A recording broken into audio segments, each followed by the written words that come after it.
Chapter 767. Bojio noticed the Almighty's gaze and assumed he was still in pain.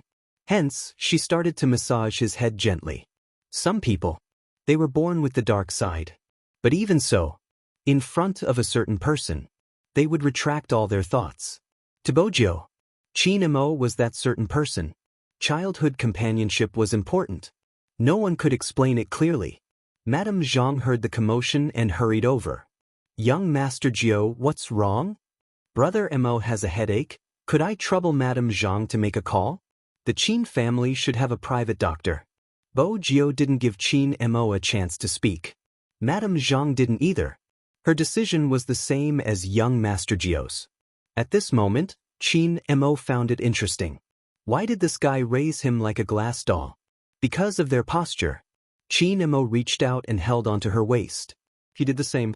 Bojio was busy massaging the Almighty's head and didn't notice his actions at all. In Bojio's heart, she had always been the one taking advantage of the Almighty. It wasn't easy to change such a mindset. The private doctor came quickly since Chin-mo was already running a high fever. But there was something he was puzzled about. In the past, when young Master Qin had fainted from the fever, he hadn't said he wasn't feeling well. When it was extremely uncomfortable, he would just allow the doctor to insert needles and close his eyes to rest. Why did young Master Qin always say he wasn't feeling well? His fever was almost gone. When the private doctor heard the diagnosis, he suspected that there was something wrong with his medical skills. He glanced up, wanting to ask something. But just then, he met young Master Qin's warning gaze. He glanced at the good-looking youngster beside him, who was looking at him anxiously. Then he turned to young Master Qin, who had recovered but insisted that he wasn't feeling well. The private doctor understood very well what this meant. He coughed softly. Bojio watched as he kept the stethoscope and smiled faintly. Doctor, how is Brother Mo? The fever is gone, but young Master Qin is still very weak. When saying this, the private doctor's face didn't change, but he still felt guilty. I'm afraid that he will get worse tonight, and he needs someone to accompany him at all times. It's best to take his temperature every hour and give him a head massage when necessary. Bojio listened attentively and memorized almost everything he needed to remember. All right. The private doctor glanced at the person lying on the bed again. After receiving the hint, he added, it's best if someone can keep watch at night. Usually viral colds get worse at night. Is that so? Do we need to continue the drip for Brother Mo? Bojio arched a brow. The private doctor hurriedly said, there's no need for that. Now that young Master Qin was full of energy, what else would he need to inject within 4 drip? Do I need to take any medicine? The private doctor wanted to say that there was no need. The person behind the youngster nodded. Only then did the doctor change his tone. Yes, the medicine is below. I'll give it to Aunt Zhang later. All right. Bojio got the answer she wanted. She tossed the doctor aside and pulled the blanket over him. The private doctor had never seen anyone take care of young Master Qin like this. He really wanted to wipe his sweat. But he didn't dare to do anything. Young Master Qin's gaze was clearly saying, hurry up and leave. The private doctor immediately took his leave and disappeared very quickly. After all, even he felt that his young master was too shameless. Chapter 768. Bojio used a never-before-seen patience to take care of Chin-mo. Honestly, she wasn't someone who knew how to take care of others. But this time, she knew to adjust the pillow for him. Of course, there was also his temperature. Bojio felt that it wasn't easy to take his temperature. She had to suppress her urge to take advantage of him. That wasn't good. But on second thought, it was rare to see the Almighty so weak. He was a sickly beauty in white pajamas with black hair and a poetry book in his hands. She would take advantage of him. Chin-mo lifted his lids, looking at a certain someone who had taken advantage of him and was smiling. He couldn't help but laugh. What was wrong with her? What are you laughing at? Bojio tilted her head. Chin-mo arched a brow. I'm laughing. Of course, are you laughing because of my handsomeness? Bojio passed him another book. Sometimes, listening to the Almighty read was a form of enjoyment. Since he was a criminal psychologist, he would definitely know what tone to use to read the words. It would be easier to move a person's heart. With the Almighty's skills, he would be able to become famous quickly if he was a CV. But, with that thought, Bojio realized a problem. The person sitting in front of her. Did he even know how to hypnotize people? Chin Emo flipped open the book in his hands, his voice casual. Tell me about your childhood. Childhood? Bojio glanced over, pushing her bangs to the back of her head. I loved fighting. She wasn't sure why the Almighty was asking about her childhood, but she knew it was probably to test her. The Almighty had been investigating her. He only started from the Fu family. They couldn't find anything. Bojio was sure of that. But the rest, unless the Almighty had found something else. Bojio was still smiling. It was a habit. Brother Emo, what about when you were young? She really wanted to hear what her canine pet thought of her. They started talking about such topics. It wasn't within her expectations, but it wasn't bad. Reading at home. Chin Mo's voice was calm. Sometimes I would join the armed forces. Bojio listened to his activities, a phrase appearing in her mind. A real warlord's son. But, what else? The Almighty hadn't mentioned her. He had to get the whole thing out of her. Chin Emo closed the book in his hands. Nothing else. Nothing else? Bojio stilled. How could there be nothing else? Chin Emo noticed that the person in front of him kept looking at him. He arched a brow. What's wrong? Should he say that he was disappointed? That shouldn't be the case. But he couldn't explain it clearly. This doesn't seem right. But why weren't there any others? When Bojio lowered her lids, she smiled and continued, I thought someone like Brother Emo would have been to many places when he was young since he is of mixed blood.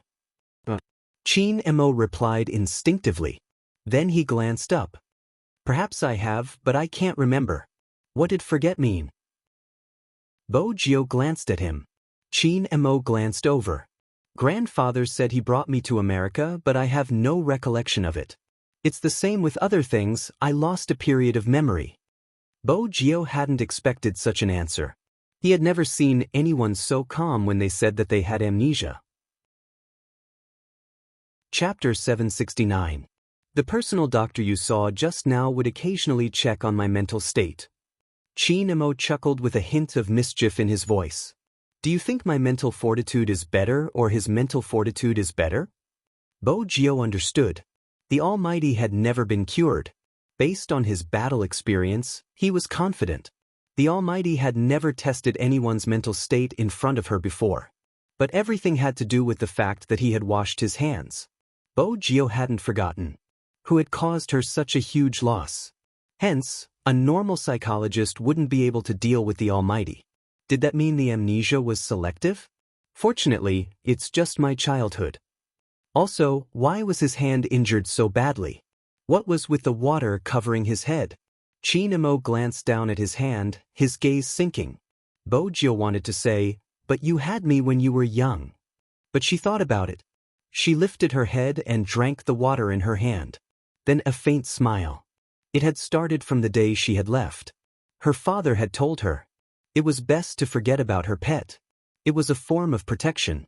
But Bojio narrowed her eyes. No one would lose their memory for no reason, especially when it was selective. Bojio wanted to know what exactly had happened to the Almighty for her pet to forget himself. But there was a benefit. He couldn't remember. She didn't have to worry about the Almighty guessing her identity and could speak casually. Bojio chuckled. It was interesting when I was young. I met an extremely beautiful little boy, but his eyes were so big that they were on top of his head and he looked at everyone as though they were germs. In the end, he couldn't defeat me and became my pet. He must have been afraid of the dark, otherwise, he would have chased me away when I went to disturb him at night. He wouldn't have given me half of his bed every time. More importantly, he was comfortable to hug, but he always refused to let me hug him. Don't you think he was too shy? Chin Mo's voice turned cold. Who is the little boy you are talking about? Your idol, Hoshino? Bojio hadn't expected the Almighty to misunderstand and felt as though she had dug a hole for herself. No. It's best if he's not. This kind of boy who has been lying since he was young and slept with him must be very cunning. If you see this kind of person in the future, stay away from him, understand? As soon as Chin Mo finished speaking, the young man smiled. For some reason, she looked especially happy and nodded vigorously in agreement with his argument. Seeing that the effect was good, Chin Mo thought about it and decided to blacken his childhood love rival to the end. People with eyes on the top of their heads are probably too arrogant. Why do you want to be friends with them? So Brother Mo doesn't like him? I think he's rather cute. It was interesting to hear the Almighty ridiculing himself. Bo Jio cupped her cheek with one hand, her eyes narrowing into slits. Chin Mo scanned the youngster. Cute? Heh, it's more like it's just a facade. Great God, I hope you've recovered your memory and remember what you're saying now. Bo Jio couldn't take it anymore. She tilted her head and couldn't help but laugh. Only when he laughed, she still hadn't forgotten the most important thing. Who had caused her pet to become like this? Chapter 770. Time trickled by slowly. Everyone knew that the National League was coming. As long as the contestants could pass the exams, it didn't matter if they missed out on classes. Hence, that day, Bo Jio didn't go anywhere. She stayed at the Chin family's main house. No one knew, or rather, no one would deliberately think about where the young master of the Fu family was born. Even He Honghua had long thrown this matter to the back of her mind. After all, in her memory, the county hospital was still a small hospital. 17 years could change many things. In fact, even the floors had changed quite a bit. The address of the county hospital had also changed. No one could find that place. He Honghua didn't realize a problem. Hospitals in towns and villages were usually run by the state. For hospitals run by the state, the files would follow the change of address. However, it was indeed a waste of time and manpower to search for it.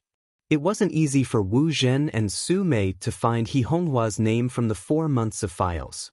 Wu Zhen was smart and knew that it was a waste of manpower. She offered a high price and found some people to search with her. The director felt that it wasn't appropriate. But they were from the police. Besides, these weren't confidential documents. They were just born at a time and didn't say much. She let almost 10 people in. These people were quite happy. After all, such jobs were rare in the county. They could earn 500 yuan in a day's search. It wasn't a small sum. In the afternoon, the beautiful lady spoke again. The beautiful young lady spoke again. She said that it would be calculated by the piece. Whoever found it faster would get a raise in salary.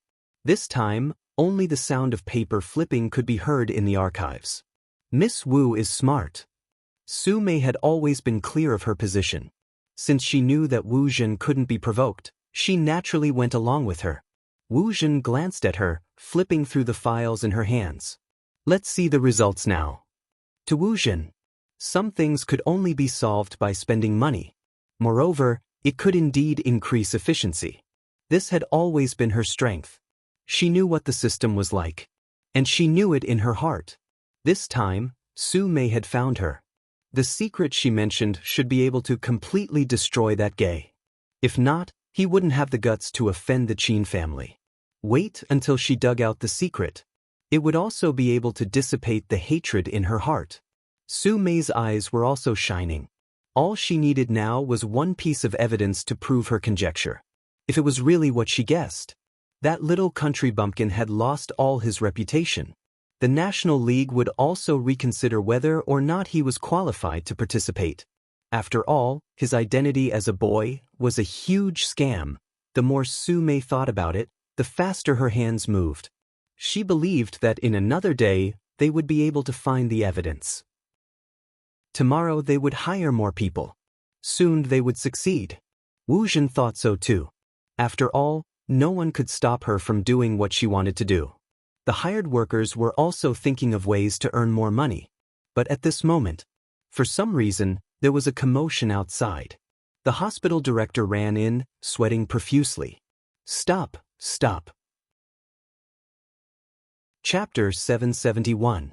The hospital director didn't speak. The temporary workers, who were still in a daze, saw a few people in camouflage uniforms rushing in. Even though they didn't have guns in their hands, no one dared to move in such a situation. The hospital director hurriedly went forward. The leader was a military officer. He looked at the director. Are you the person in charge here? The hospital director had never seen such a situation before. His heart was pounding. The military officer gestured and the rest walked forward, guarding the files. The higher-ups have given orders to find out how many newborns there are in the area. We will take over the information. Wu Zhen's eyes dimmed. Wu Zhen's eyes dimmed. It wasn't easy for her to find out. Why were the troops here? Su Mei was puzzled.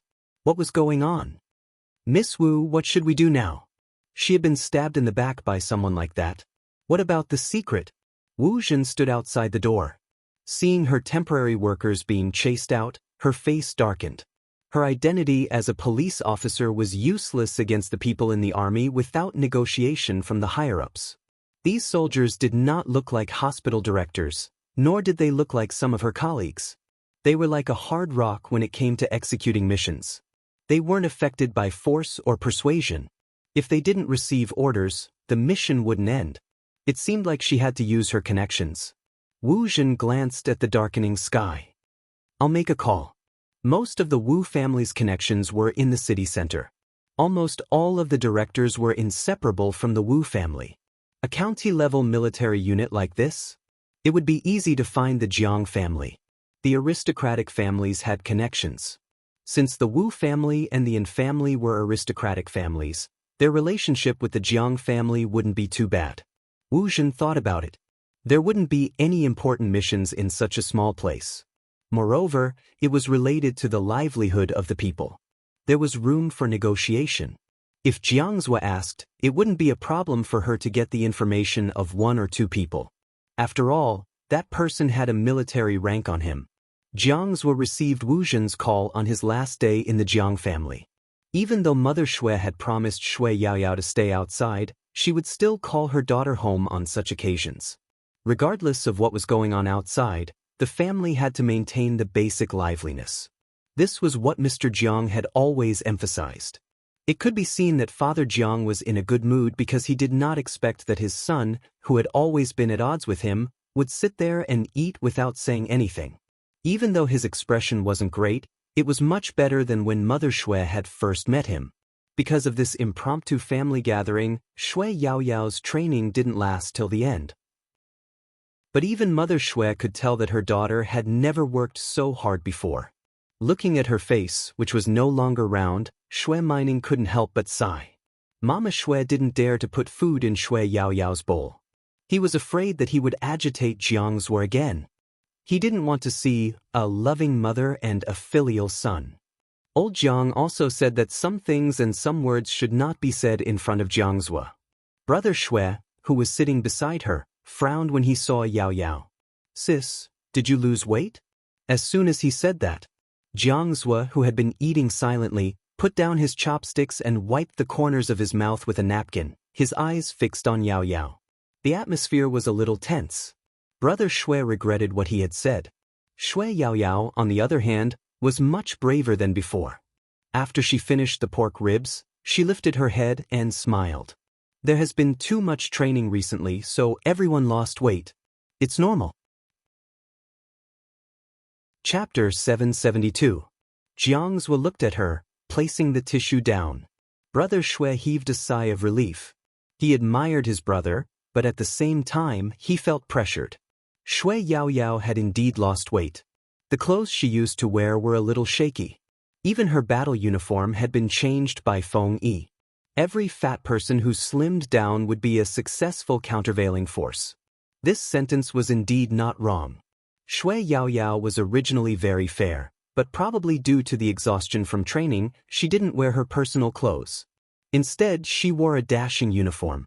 To make it easier to play games, she changed her hairstyle. In the past, she used to let her hair down, the thick bangs making her look young. Now, she tied her hair into a high ponytail, her pure black hair complementing her beautiful eyes. Even Father Jiang smiled. Yaoyao has changed a lot. Not bad, not bad. Mother Shui was gratified. She didn't come from a good background, but she understood the changes her daughter had undergone since she entered Supreme Alliance. Hence, even though she hadn't seen the Highness Jiao that her daughter had mentioned, deep down she was grateful. Jiangzhou was also looking at Shui Yaoyao, but his eyes dimmed. Just as he was about to say something, Wu Zhen called. He frowned, then stood up, looking like he was going to answer the call. The Jiang father and son had always had a knot in their relationship. Father Jiang looked at Jiang Zhua, sighing softly. Shui Yaoyao had finished her meal. She couldn't stand being in the Jiang family anymore. Since the main character had left, it wouldn't be rude for her to leave. If it had been in the past, Shui Yaoyao would have been disappointed to see Jiang Zhua answer a girl's call. But now, most of her thoughts were on training. Shui Yaoyao thought it would probably be better in the future. She glanced at the time on her phone. If she went to the internet cafe at this hour, she should be able to play with the uncle. Since Feng Shang was staying in the internet cafe, she couldn't be left behind. But she hadn't expected Jiang Zhua to walk out to the courtyard to make a call. It was in the direction of the door. Shui Yaoyao wasn't someone who would eavesdrop. But he was smoking, his phone placed there, as though he had pressed the speaker button. He could clearly hear the person on the other end of the line saying, "Brother Mo has been deceived and isn't clear about young Master Fu's background. I'm currently investigating. Don't you want to know his secret?" According to his stepmother, that person didn't lie to Brother Mo just a little. Even if you don't want to know, your sister can at least get some face from you. There are people from the military here. You can call them and ask them to show me the information. I won't take it away. How about that? Young master of the Fu family? Brother Mo? Secret? Deceive? Shui Yaoyao froze when she heard these key words. The lie he mentioned, could it be? Shui Yaoyao didn't know where the courage came from, but she walked towards Jiang Zhua. She snatched Jiang Zhua's phone and hung up. She realized what she had done. When she lifted her lids, she met Jiang Zhua's beautiful chin. The man still had a cigarette in his mouth. When he looked at her, there was a hint of coldness in his eyes. It was as if he was saying, "Are you crazy?" Chapter 773. Jiang Zhua had known Shui Yaoyao for a long time and naturally knew what she meant. "You're admitting that you took that photo to threaten me?" "Yes, I admit it." Shui Yaoyao clenched her fists tightly. "I'm despicable and shameless, but His Highness Jiao isn't. His Highness Jiao isn't like what Miss Wu said." Jiang Zhua suddenly laughed, the coldness in his eyes sending chills down her spine. "You gave up on threatening me because of someone else. That's infuriating. Shui Yaoyao, what would you do if I said I didn't agree? Would you run to your mom or dad and say that you seduced me? Those photos." Shui Yaoyao's face was pale as though all the life had been sucked out of her. Jiang Zhua walked towards her, his voice low. "I don't care, it's just a half-naked upper body, you can copy it however you want." Shui Yaoyao shuddered. She was useless, she couldn't protect the person she wanted to protect. That person told herself. Even an ordinary girl had the right to dream. If the secret was exposed, what would it be like? It wouldn't just be coke splashed on her. She recalled the first time that person failed. The silver hair that covered her eyes. The moment she looked at the game page, the moment of confusion, the bleeding fingers. No one cared. They only cared about winning or losing the game. There would even be people who would come out to despise the youngster, even if he was already covered in injuries. Jiang Zhua looked at Shui Yaoyao's expression. His eyes were cold. "You care so much about that kid from the Fu family? Let me see how much you care about him. I can choose not to help Wu Zhen, but you have to accompany me until I'm satisfied." Shui Yaoyao froze, looking at Jiang Zhua in disbelief. She wasn't a child anymore. She understood what he meant by, "Come and accompany me until I'm satisfied." Jiang Zhua held a cigarette. "But you can't do it? Don't force yourself if you can't." Shui Yaoyao watched as he took the phone from her palm and blurted out, "I can." Jiang Zhua's fingers froze. Shui Yaoyao glanced up. "As long as you don't help Wu Zhen deal with His Highness Jiao and don't tell Almighty Qin about what happened today, I can." Heh. Jiang Zhua took a deep puff of his cigarette to suppress the unknown stuffiness in his heart. This is the rhythm of being an escort for the youngster he loves. Shui Yaoyao had always known how nasty Jiang Zhua's words were to people he hated. But this time, she did not dodge. "You're the one who made the request. I thought you would hate me. After all, you've always said that I'm dirty. I didn't expect you to make such a request. Jiang's smile turned colder. Shui Yao Yao, do you think I won't take revenge on you for sleeping with me? I asked you to accompany me just to get back at you. I know. How could he not know? Otherwise, it would be too difficult to explain why he made such a request. Shui Yao Yao thought that since it was a deal, there must be a time limit. When will you finish your revenge? Jiang's extinguished the cigarette. Depends on my mood. Chapter 774. I'll use a year's time to make amends. After a year, I hope that you can find your own happiness and forget all the despicable things I've done. I won't appear in front of you again. Is that okay? Jiang's clenched his fists, leaning over forcefully. He dragged Shui Yao Yao to the darkest corner of the yard and pressed her against the wall. Then he smiled like a playboy. My interest in revenge won't last for a year. You overestimate yourself. I know, but there are some things that we have to make clear in advance. It's good for both of us. Shui Yao Yao took out her phone and opened the photo album in front of him. She found a photo of a sleeping beauty and quickly deleted it. Jiang's watched her actions, the light in his eyes dimming. Fortunately, he was rational. Otherwise, he would have shouted for her to stop. That was crazy. He had never liked to threaten others. But this time, he didn't know what was going on. She probably wanted to take revenge. Sometimes he really wanted to ask her. Didn't she say that the photo was important to her and that she just wanted to keep it to remind herself that she liked him? But now, she deleted the photo for someone. Important? Actually, it wasn't important at all. Or had she found someone more important than him? For example, Spadey. Jiang's thought she had a chance to get close to that kid. With Qin Mo around. That kid was like a prey that had already been marked. It was just a matter of time before anyone could escape from Qin Mo's hands. He had never thought of agreeing to Wu Zhen. He didn't like to abuse his privacy. Or was he the same as those people in her eyes? Jiang's lowered his head, looking at the empty photo album with an indescribable frustration. Shui Yao Yao saw his expression and thought he was still worried. I don't have a computer and I can show you my email. There are no backups. I know I'm not trustworthy in front of you. You can take your time to test me. Does your Highness Jiao know about such a huge sacrifice? Jiang's laughed again, but this time, his fringe covered his face. Shui Yao Yao's gaze froze. She doesn't need to know. But she had to tell Her Highness Jiao that Wu Zhen was investigating. How touching. The last trace of warmth in Jiang's eyes was sucked away. He suddenly bent over and bit Yao Yao's lips. The scent that belonged to a man poured in at once. At that moment, Shui Yao Yao's mind went blank. When she looked at him again, she realized that the vengeance had begun. Far away in the county hospital, Wu Zhen looked at her phone that had been hung up.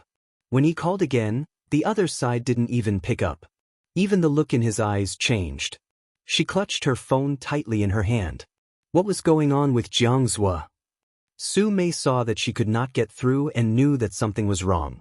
She said, Young Master Jiang's phone is not working. Miss Wu, you can try to find someone else.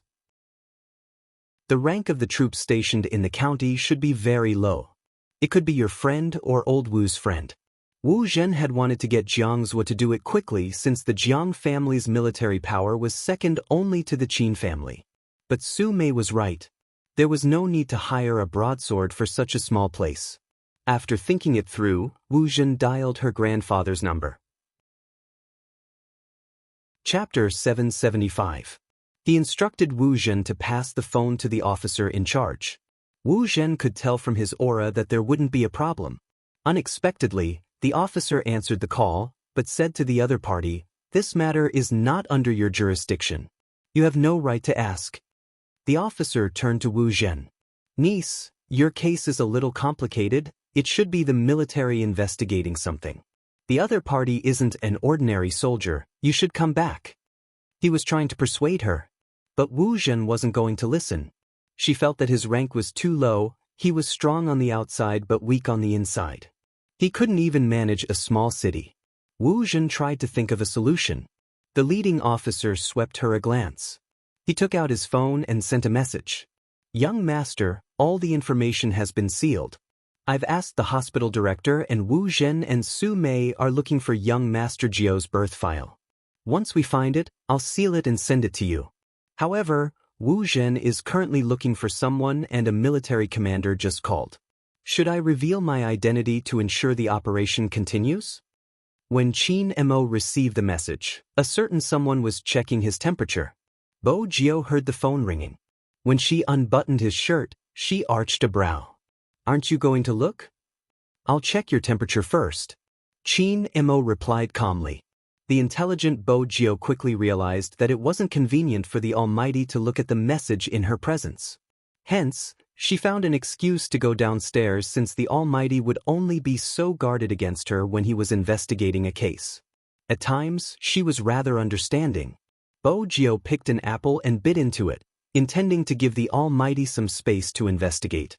But that wasn't the case. She would never have expected Qin Mo to be investigating the birth of this body. Qin Mo turned on his phone. While the youngster wasn't around, he made a call. The Special Forces soldier picked up immediately. Young master, don't reveal your identity, look for the file personally. Once you find it, don't look at it. As for the rest, let her cause trouble. Qin Mo's voice was calm. After she causes trouble, uproot her connections and the Wu family. If the Wu family wants to interfere with the military, they will be punished according to military law. Yes. The Special Forces soldier couldn't help but feel a chill down his spine. Young master's methods were still the same as before. It was really a sharp blade that could not see blood.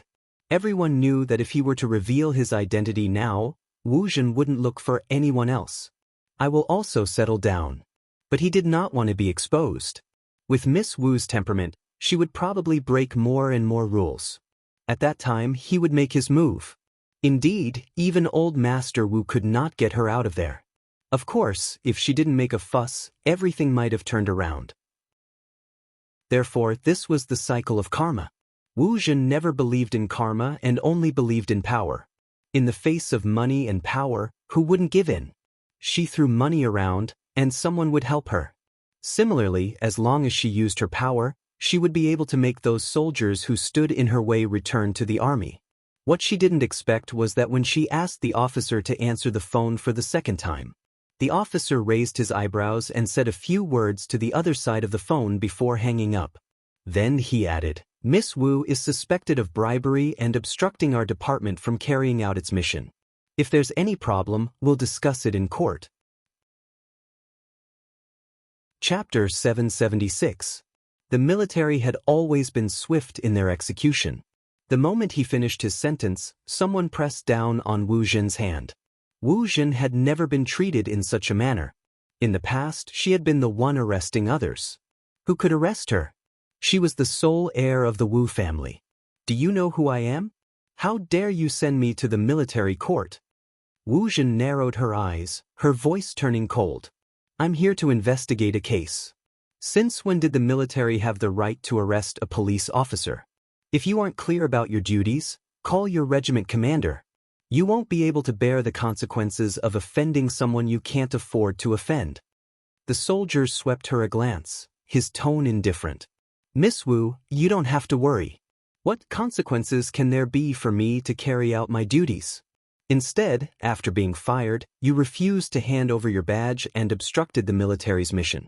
You even found a bunch of people to make me answer the phone. As a businessman, when can the Wu family command the military? Or does Miss Wu think it's fine for you to abuse your power with your family's power? Wu Zhen lifted her lids. You're from the crime squad? Did Director Huang ask you to come? She hadn't thought about Qin Mo, because Wu Zhen felt that she had done it without anyone knowing.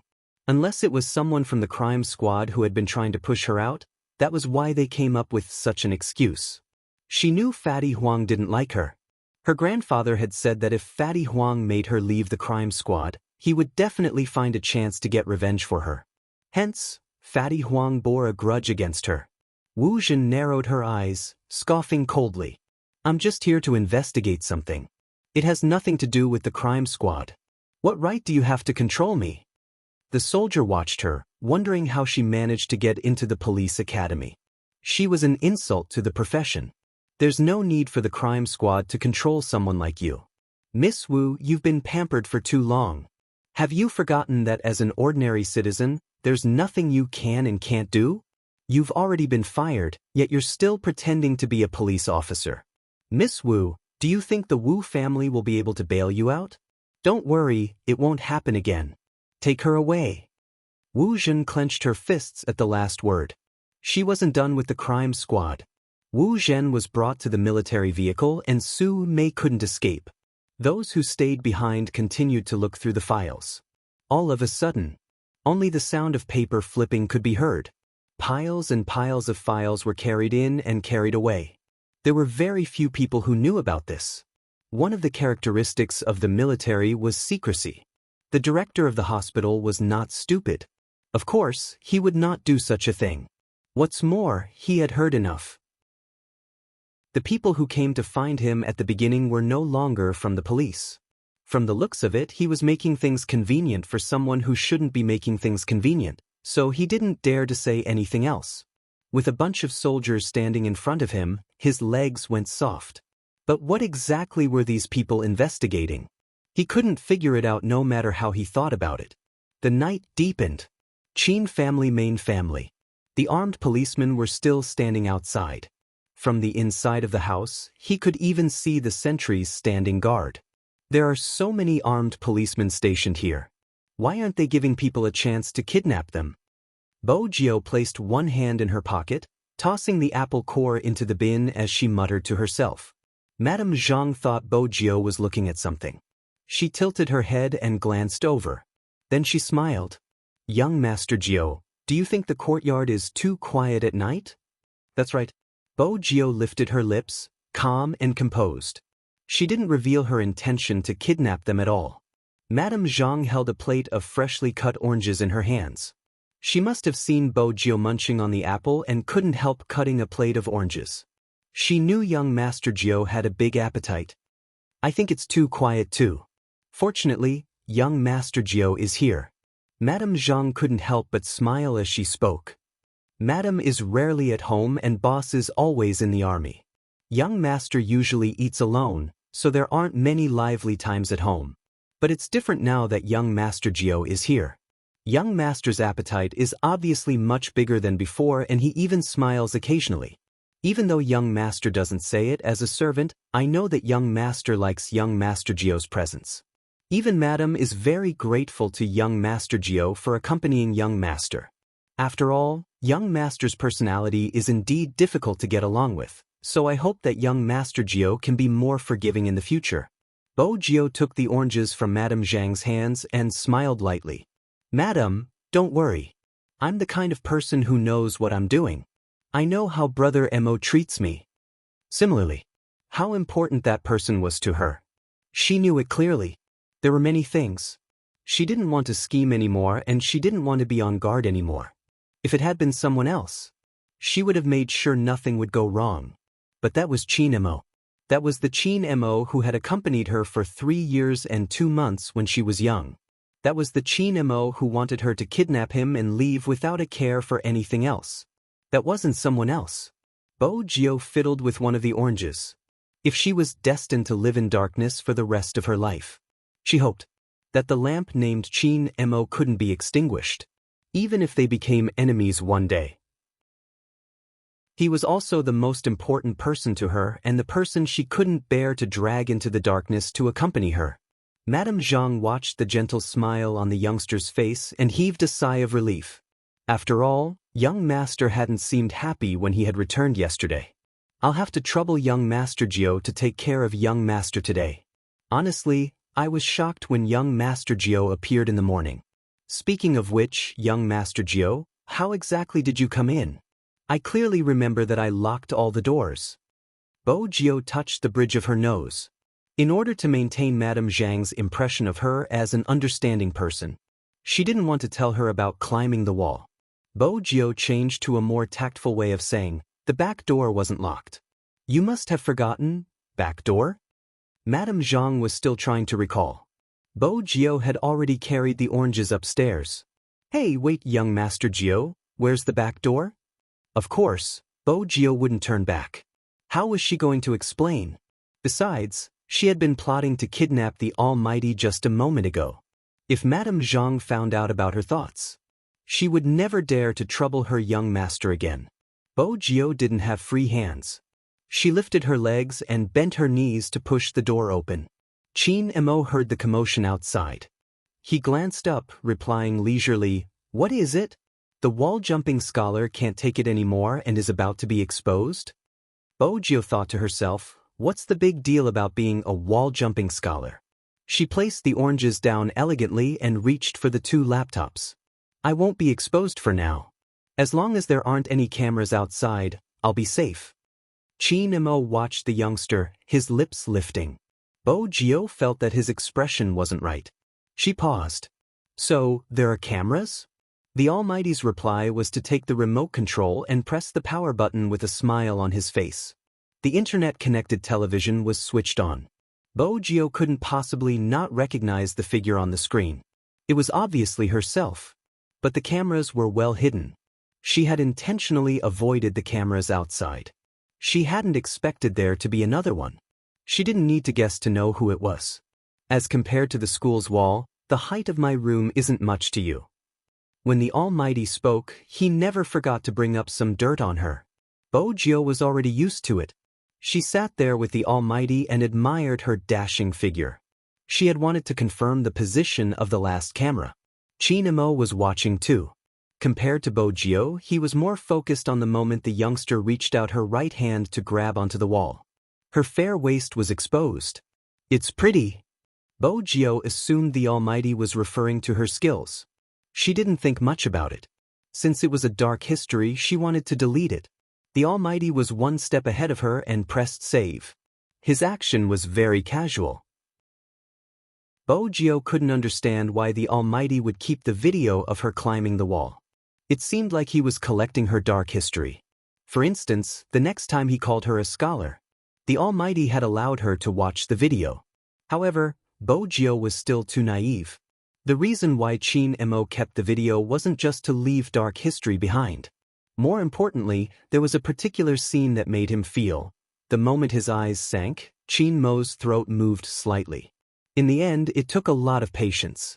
Only then did he suppress the rising thoughts, including the dashing movements. He just wanted to press the youngster onto the ground, pull up the irksome uniform, open the back of the t-shirt, and bite her fair waist and back. He wanted to see her trembling, struggling, unable to support herself, crying and begging for mercy. Qin Mo didn't forget that he was pretending to be a patient. He gulped down a mouthful of water and turned off the video. His handsome side profile didn't reveal any of his thoughts. Tomorrow was the first match of the National League. Bo Jiao grabbed both laptops, wanting to use this chance to perfect her adjustments. Brother Mo, let's play? Pass the game? Qin Mo arched a brow. Bo Jiao smiled. PK. The Almighty had always been an opponent that people wanted to challenge. Be it in the game or in real life. Qin Mo swept the excited youngster a glance. I'm not playing. Why? Based on the way the Almighty had added her in the past, he didn't seem like someone who didn't want to win. Qin Mo watched her, his tone calm. Because I won't PK with someone I like. Bo Jiao hadn't expected such an answer. She stilled. She moved the laptop away. Next, she carried Princess up and rubbed him into a ball. It wasn't easy to reply to the Almighty's words. Princess really wanted to bite him. F***ck, he wasn't a plush toy, he would have a temper if he rubbed him like that. Qin Mo watched her actions, his lips curved upwards. He placed the laptop aside. Come over, take his temperature. Didn't I just take it? Bo Jiao finally let go of Princess. Giving a male cat a pigtail was an insult to its bloodline. Princess was furious. He walked a few steps forward valiantly. When he realized his reflection in the mirror wasn't bad, he stopped clawing at Bo Jiao. Qin Mo glanced at his stupid cat before returning his gaze to Bo Jiao's face. It's fine if you don't take my temperature. Go get a towel, my body temperature seems to be rising. Bo Jiao immediately reached out to touch Qin Mo's forehead. It wasn't hot. But even if it wasn't hot, she had to take good care of him. Her pet had always been weak and sickly since young. She pulled open his collar and placed the thermometer inside. Bo Gio took a closer look and realized his face hadn't recovered. His lips were still pale. Almighty Qin had put in a lot of effort to make himself look weak. One of them was the art of expressing one's emotions. He looked at the person in front of him, so clean that he could almost see the layers of fur. Her posture was one that he was satisfied with. He couldn't help smiling. When Bo Gio saw the smile, she was reminded of Madame Zhang's words. She suddenly had the urge to confess everything. But Bo Gio knew better than anyone else. The issue between them had never been a matter of gender. One of them was in the light while the other was in the dark. He had his own rules. She had her own protection. Just looking at the Almighty, Bo Gio would always be reminded of the time when she wanted to buy him. Even though she knew she couldn't have him, she still wanted him. But Bo Gio understood. She couldn't touch someone like the Almighty so easily. Of course, she couldn't bear to touch him. She wouldn't let go of anyone who touched him. In reality, Bo Gio didn't just nibble on an apple when she went downstairs. More importantly, he was communicating with Lawyer Bai. As a lawyer, regardless of how young he was, he would always have his own way of hearing things from the past, including the Almighty's hand injury. Lawyer Bai was indeed reliable. In less than a minute, he replied, "You have to pay more for the Qin family's matter." Sure. As long as she could find out what exactly happened. The international serial murder case. Lawyer Bai's message was short, but every word was useful. All the information has been sealed. If you want to find out more, you will have to hack into the crime squad system. Everything about Qin Mo isn't ordinary, especially his past. I advise you not to investigate him casually. It's hard to say how deep his waters are. Bo Gio chuckled. My waters are deep too. I'll send you the money when I get home and give you preferential terms. Lawyer Bai, are you going to dismiss me with just one sentence? Lawyer Bai's tone didn't change. Special forces, that's all I know. From a lawyer's perspective, the case wasn't handled perfectly because Qin Mo misunderstood someone. But no one knows why he jumped into the water to save a criminal. This is an international case and it's hard to investigate the cause of his injury. You can only rely on analysis. But there is one thing, ever since that day, he hasn't been involved in the crime squad. He has been playing esports and managing the Qin group. Lawyer Bai's tone didn't change at all. Lawyer Bai's tone didn't change. This meant that the case was a knot in the Almighty's heart. As long as she knew the details of the case, she would be able to find out why the Almighty's hand was injured. Bo Gio lowered her lids, still looking like the youngster. But there was only one thought in her mind. Chapter 777.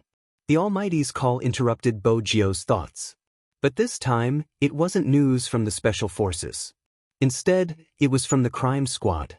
The words Little Huang flashed on the screen. Bo Gio glanced at the caller ID, her hand pausing as she wondered who it was. For the Almighty to give her such an adorable nickname. Unexpectedly, the Almighty picked up the call calmly. What's up? The person on the other end of the line replied calmly, something big. Even though it was just 2 words, Bo Gio could tell who it was. It was obviously Director Huang from the crime squad. Director Huang was equivalent to Little Huang? The Almighty's nickname was unparalleled.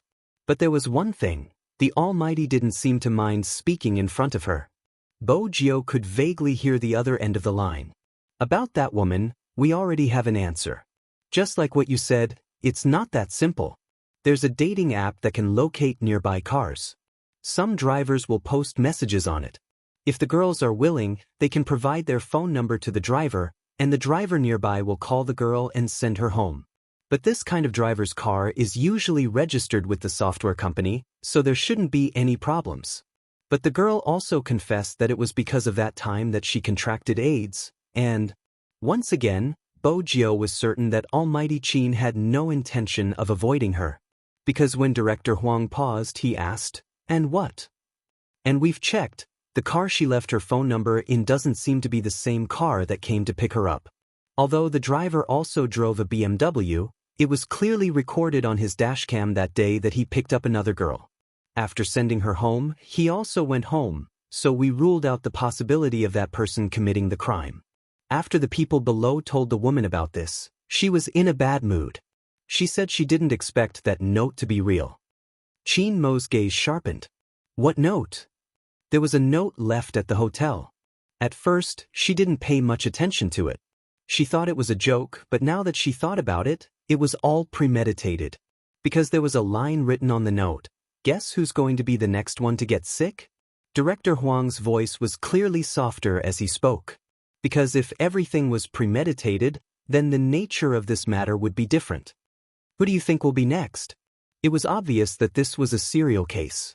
And if it is such a case, the perpetrator would then become a very unstable propagator. The AIDS in his body was his best killing weapon. Bo Jio had wanted to display her professionalism and respect the Almighty's privacy. However, the Almighty had no intention of letting her go. He even directly asked about the details of the case. Where did they have sex? Do you have the relevant hotel records? It's useless. The woman said she used her ID card to book the room because the man said he forgot to take the red wine in the car and wanted to get it first. He asked her to send the room number to his phone after she booked the room. That's not going to help. Bo Jio couldn't help whistling. This whistle was coincidentally heard by the minion. His eyes widened, and his round and bulging body exclaimed, "What's going on?" Chin Mo swept the youngster a glance, replying calmly, "My cat." Director Huang felt that the answer was an insult to his intelligence. Whose cat would whistle? Just as he was about to question him, a cat's meow came from the other side. Bo Jio pulled Princess over, caressing him. Princess wasn't just meowing, it wasn't just the tip of his hair. Did she think he didn't have a temper by caressing him? Chin Mo still looked sick, but his voice made them clench their teeth. You should have heard it, he isn't peaceful today. Not only did this sentence tarnish his pet's reputation, it also caused Director Huang to swallow all the questions in his mind. She said listlessly, "Then ask your cat why it whistles." Chin Mo replied slowly, "We'll discuss that later." The hotel corridor didn't capture the man's face? No, it's not because he was in disguise, but because there were too many people at the hotel that night. He followed a lot of people into the elevator, and after he got out of the elevator, he kept his head down, so the cameras didn't catch anything. Director Huang clenched his teeth. It was obvious how much of a headache this case was for him. Chin Mo replied faintly, "Got it." He prepared to hang up. Director Huang sighed. "Can't you give me some psychological profiling so that I can arrest him?" "Yes, I'll send it to you later." With that, he hung up and looked at the youngster in front of him. "Tell me, why did you whistle just now?" Bo Jio smiled faintly. The two of them went to the hotel and the girl paid the bill. The man is either handsome or rich. Oh. Chin Mo arched a brow. What do you mean? Bo Jio placed her laptop down. For example, handsome men like me and Brother Mo, there are many who want to give birth to our babies. If they can sleep with us, they wouldn't care about the money. It was the same logic as if the Almighty was willing to be kidnapped by her but she had to leave a sum of money behind. Compared to the money, the Almighty was more important. Tell me about the second scenario. The youngster leaned against the balcony and sat on it. That posture was very handsome. She lifted the corner of her lips, and the mole under her eyes was very obvious at that moment. The girl thinks that the guy is too rich, so she wants to cast a long line to catch a big fish. That's why she doesn't care about the small things, because she thinks that the guy will give her more than that. Brother Mo, you're a psychology major, so you should be able to guess what I'm saying. Besides, your phone's volume isn't low, and it's impossible for a boyfriend and girlfriend to make an appointment through a dating app. So, the first thing to eliminate is the possibility of an intimate relationship between the two of them. That leaves only handsomeness and money to make the girl pay for a room, but I guess the latter is more likely. Chin Mo glanced up, gesturing for the youngster to continue. Bo Jio tilted her head, exuding the devilish aura of a playboy. If I was the one getting a room with a girl, I definitely wouldn't think of bringing red wine. This is the style of a rich person, driving a luxurious car with a bottle of good wine. It would be best if the clothes on her body were expensive as well. That way, More people would be hooked since some girls care about such things. I'm guessing that the victim must have a strong sense of pride. Her monthly salary isn't enough, but she would spend 2 to 3,000 on cosmetics and 10 to 20,000 on luxurious items. She wants to be a phoenix without sewing. These are the most basic thoughts of a person. I can't judge if it's right or wrong, but it's obvious that the culprit is targeting this mentality of the girl. Because these girls aren't guarded against the rich, they would sleep with him on the first day. Bo Gio had never imagined that one day, she would be sitting together with the Almighty to discuss a case. Furthermore, they would be acting as friends. It was a unique experience and feeling.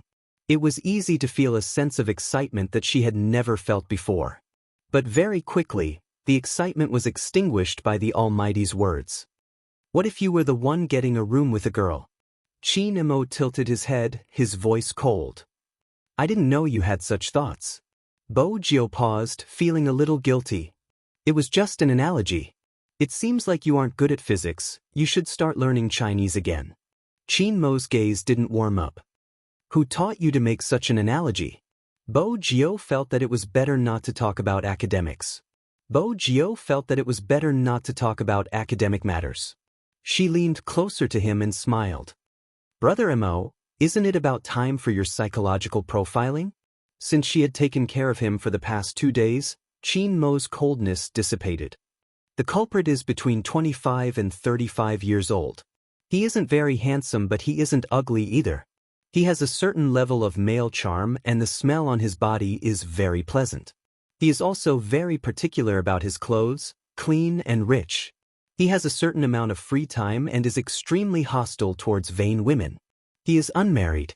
Bo Gio had only guessed that the culprit was clean and rich. How could the Almighty have guessed so much? The smell on his body is pleasant? How could he have guessed that? It was understandable that he wasn't married, since married men would create a sense of distance. From Bo Gio's perspective, the culprit was also unmarried. Moreover, he was between 25 and 35 years old and had a certain level of male charm. Bo Gio had also guessed that he wouldn't be ugly. For instance, if he had a big belly like Director Huang, no matter how rich he was, girls wouldn't be willing to ride in his car or fork out money for him. Hence, the culprit definitely wouldn't look bad. In fact, his facial features were perfect and would be easy to spot. But the smell? Chin Imo lowered his lids to look at the youngster's furrowed brows. The silver hair on the top of his head was fluffy. Chin Imo lifted the corner of his mouth. Seems like the wall-jumping scholar isn't good enough. You didn't learn some knowledge in biology class. When a man and a woman are first attracted to each other, other than appearance, the scent they emit. Otherwise, why would some people take a shower before doing it? Bo Gio didn't know how to reply. She pulled Princess over and started to caress him. Who would learn such things in biology class? Besides, other than the Almighty, no one would use such a method to analyze a case. This is going to be a troublesome serial case. It's obvious that the culprit's IQ isn't low. He's thought through everything thoroughly. I'm guessing that the original phone number has become a useless number that no one picks up. Bo Gio's efforts weren't in vain. Chin Imo sat on the pure white bed, his brows arched. Director Huang didn't mention anything about the phone not being able to reach him. Yes. Bo Gio didn't avoid Chin Mo's probing. It's simple. If I were the culprit, I would prepare some tools. Every time I make an appointment with someone, the SIM card for the day would be rendered useless. After changing to the next target, I would use a new number to contact them. Even though the official SIM cards are all registered with real names, there are still ways to get one that doesn't require one's real name. The car plate would probably be tampered with as well, something that can be learned with a little money. Besides, the culprit would only appear on weekends when traffic is heavy. It wouldn't be hard to pass it off as real. Chin Imo fiddled with the lighter, his voice calm. Not a bad theory and concept for the culprit. Such a compliment was enough to make one break out in cold sweat. If it had been anyone else, they would have felt guilty. Bo Gio knew she couldn't back down at this moment. With the experience from the previous live stream, it is indeed easy to guess. There was a smacking sound. Chin Imo kept the lighter, smiling at the youngster. You are hinting that the culprit isn't a newbie. It's never tiring talking to Brother. Bo Jio threw herself onto the bed, placing her arms behind her head. She knew the Almighty wasn't suspecting her anymore and could focus on the case. But I can't eliminate the possibility that someone is teaching him to do it. Before she could finish, Chin Mo spoke. He might be sick, but he was still behaving like a rich young master, exuding an aura of abstinence. Bo Jio chuckled lightly. That was indeed what she wanted to say. It's a dating app, the messages are public but the girls' phone numbers aren't. Of course, it's easy for us hackers to find out, but it isn't easy for an ordinary person. This time, Chin Mo didn't reply. Instead, he reached for his phone and dialed. Once again, Bo Jio saw the words Little Huang. She wanted to know what Director Huang's thoughts would be after he found out about his nickname. Director Huang couldn't be bothered about that now. When he saw that it was Chin Mo, he was filled with excitement. Is the answer out? Serial murder case. Chin Mo's voice was calm and emotionless. The mastermind is Z. It wasn't just Director Huang. Even Bo Jio stilled. Z was the mastermind? Bo Jio arched a brow. That theory, combine the maiden's sacrifice and this case into one. Chin Mo's gaze was heavy. I will send the psychological profile of the culprit to your email. Find the culprit according to the criteria. I don't care how you do it, tell the public not to make casual appointments. Director Huang replied, That's easy to say, but aren't you overthinking this matter? The maiden's sacrifice was initiated through the forums, but this time, it's through an app. I don't think they're the same. Both cases are carried out through the internet and the victims are all female. All of the culprits' information will reveal their psychological activities and they are all related to sleeping. The only difference is the method of sleeping, but the nature is the same. Most importantly, no culprit would leave a note to inform the public that he is the culprit so that the police can find him faster. This is Z's second challenge to the crime squad. Chin Mo's every word seemed to hit the nail on the head. Director Huang's jaw dropped and he scratched his head. He scratched his head again. This is clearly a challenge to you. Our key case investigation unit has been implicated because of you. Don't make a move after you lock onto the target. I will send someone to contact the culprit and find Z. Chin Mo hung up once he was done. He didn't give Little Huang a chance to react. Bo Jio felt that it was time to recommend herself. Brother Mo, what do you think about me contacting him? My hand speed isn't bad. Since it concerned her impersonator, she had to be more proactive. Chin Mo kept his phone, replying lazily, No. All right. In that case, she could only follow the people from the key case investigation unit. She respected her pet's decision, but it wouldn't clash with her methods. Chin Mo tilted his head and glanced at the youngster lying beside him. His tone carried a hint of warning. Behave yourself. If I catch you again, you should know the consequences. Brother Mo, where's the trust between humans? Bo Jio sighed deeply. It has been a long time since I've messed with the internet. Do you know what it means to a hacker? It's the world of lousy hackers. Even though he knew the youngster wouldn't be telling him the truth, the corners of Chin Mo's lips lifted when he saw the depressed look on her face. Bo Jio lifted her lips, hopping off the bed to take a shower, but she didn't forget to bring her phone. She closed the bathroom door. The first thing she did was to turn on the noise-canceling shower. Amidst the sound of the shower, the youngster lowered her lids, her long fingers pressing on the screen. Her dark eyes were unprecedentedly bright, the letters turning into strings of words. Follow the crime squad member, hunting operation commencing, Z. She raised her hand and sent the message. Bo Jio tugged off her uniform. The next thing she heard was the sound of water splashing. It was dark outside the window. But for the esports players, they could only feel it when they played at night. Ding! The sound of an email rang. Watanabe glanced at the person reading a comic on the floor behind him. Vice Captain, your phone is ringing? Nietzsche. Hoshino glanced down.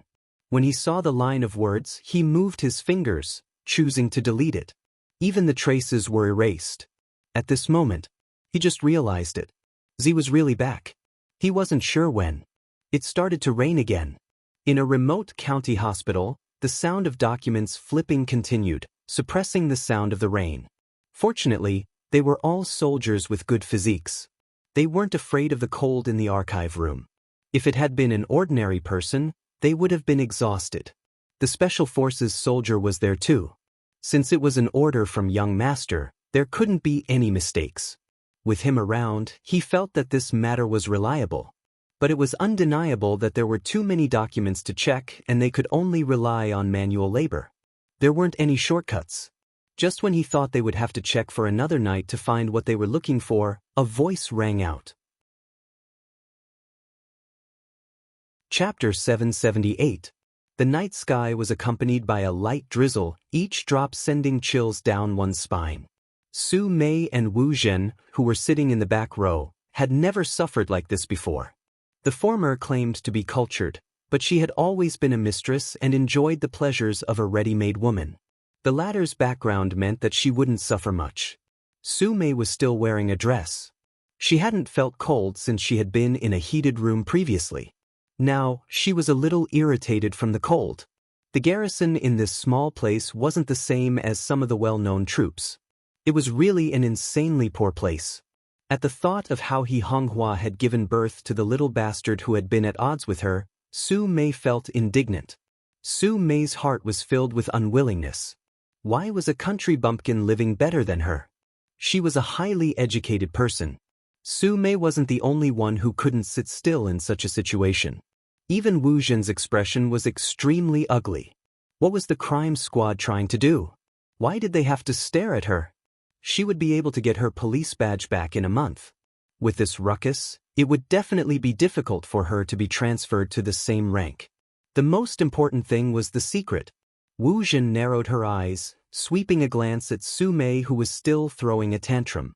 What exactly is it that makes you think you can take down that ungrateful gay from the Fu family? Now that things have come to this, can't you give me an answer now? Su Mei looked up and paced back and forth before saying, I always felt that He Honghua had a problem.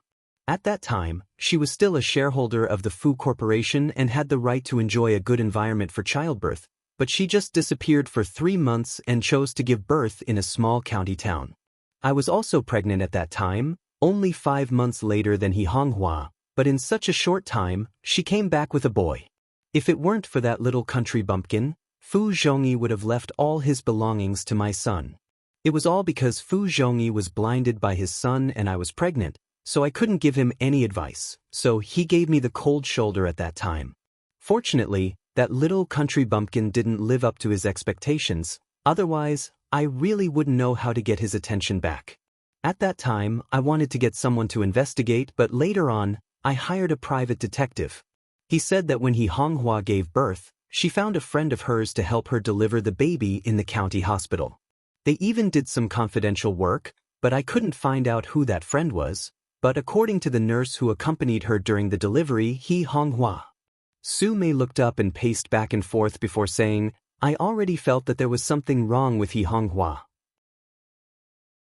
At that time, she was still a shareholder of the Fu Corporation and had the right to enjoy a very good environment for childbirth, but she just disappeared for 3 months and chose to give birth in a small county town.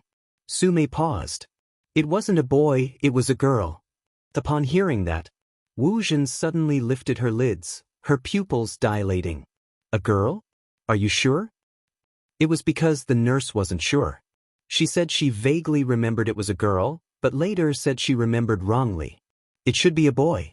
Su Mei clenched her fists. That's why I wanted Miss Wu to come with me to look for He Honghua's birth information. She was just from a village, so she definitely didn't have the ability to falsify the information. Even if we could settle it with some money, the hospital's records are sealed and ordinary people wouldn't be able to see them. If Miss Wu didn't have the authority to investigate, this matter would be difficult. But now, it's all because of those stupid soldiers. Wu Zhen's expression changed. If He Honghua really had a girl, why did she raise him as a boy? Miss Wu probably doesn't understand. Miss Wu, you probably don't understand. If she didn't do that, she would have died of poverty. Fu Zhongyi is a nouveau riche after all. That's how the villagers think. The eldest son is the most important. Once they have a son, they won't think about getting a divorce. If Miss Wu saw how happy Fu Zhongyi was at that time, you would understand why he Honghua did that. If it were me, I would have done the same. Su Mei sneered. He Honghua, that country bumpkin, usually pretends to be careless and doesn't speak according to the situation, but I didn't expect her to be so scheming. She has been trapping me for almost 18 years. Once that little bumpkin comes of age, the entire Fu Corporation will be taken over by them. I was about to succeed, but who knew that the little bumpkin had secretly bought so many shares of the company? Now, not only has my brother been removed from the board of directors, even I can't go to the company, leaving only old Fu to deal with He Honghua and those stubborn old fogies who have no idea what's going on in their minds. They insist that they shouldn't do anything dishonorable for the sake of the kindness they have shown in the past. What's the point of being a company owner? It's fine as long as they can maximize their profits. I've already ground down those people who don't know what's good for them, but that little bumpkin just had to show up. I really didn't expect that he would come back from the ashes. Now, this is the only way to bring that little bumpkin down. If he's really a girl, he'll definitely be eliminated from the national contest because of his fake identity. At that time, not only will he not have a share in the company, but his fans will also join forces to scold him. After all, ever since that little bumpkin came out, there has been a lot of bad news about him. Wu Zhen understood everything Su Mei said. And if the gay was really a girl, Brother Mo wouldn't treat him the way he did now. At the end of the day, the gay could be so arrogant and stay by Brother Mo's side because he was a guy. Brother Mo wouldn't have his guard up against him. But at the same time, Brother Mo hated women's deceit, especially this person who used such a disguise to get close to him. The outcome was obvious. Wu Zhen couldn't wait to tell Qin Mo about it. Su Mei was still vexed. If only we had arrived a day earlier, we would have gotten the files. So what if we didn't get it? Wu Zhen's eyes dimmed. You should have told me earlier. That way, she would have had something to talk to Brother Mo about. Moreover, from the looks of it, Wu Zhen felt that there was a 50% chance that the gay was a girl. But she didn't know what kind of girl was so hateful, especially her craftiness. And her usual behavior. She couldn't think of anything like that. However, there was one thing even if there was none. She could create something for him. Su Mei knew that Wu Zhen wasn't happy. She didn't want to offend her, so she said gently, I really didn't know anyone would dare to go against the Wu family, so, go against the Wu family? Wu Zhen interrupted her with a smile. Just based on these people. Madam Su, you must have heard of my grandfather's connections. Just wait, I spoke to my grandfather long before we were sent here. He will think of a way to get you out with me.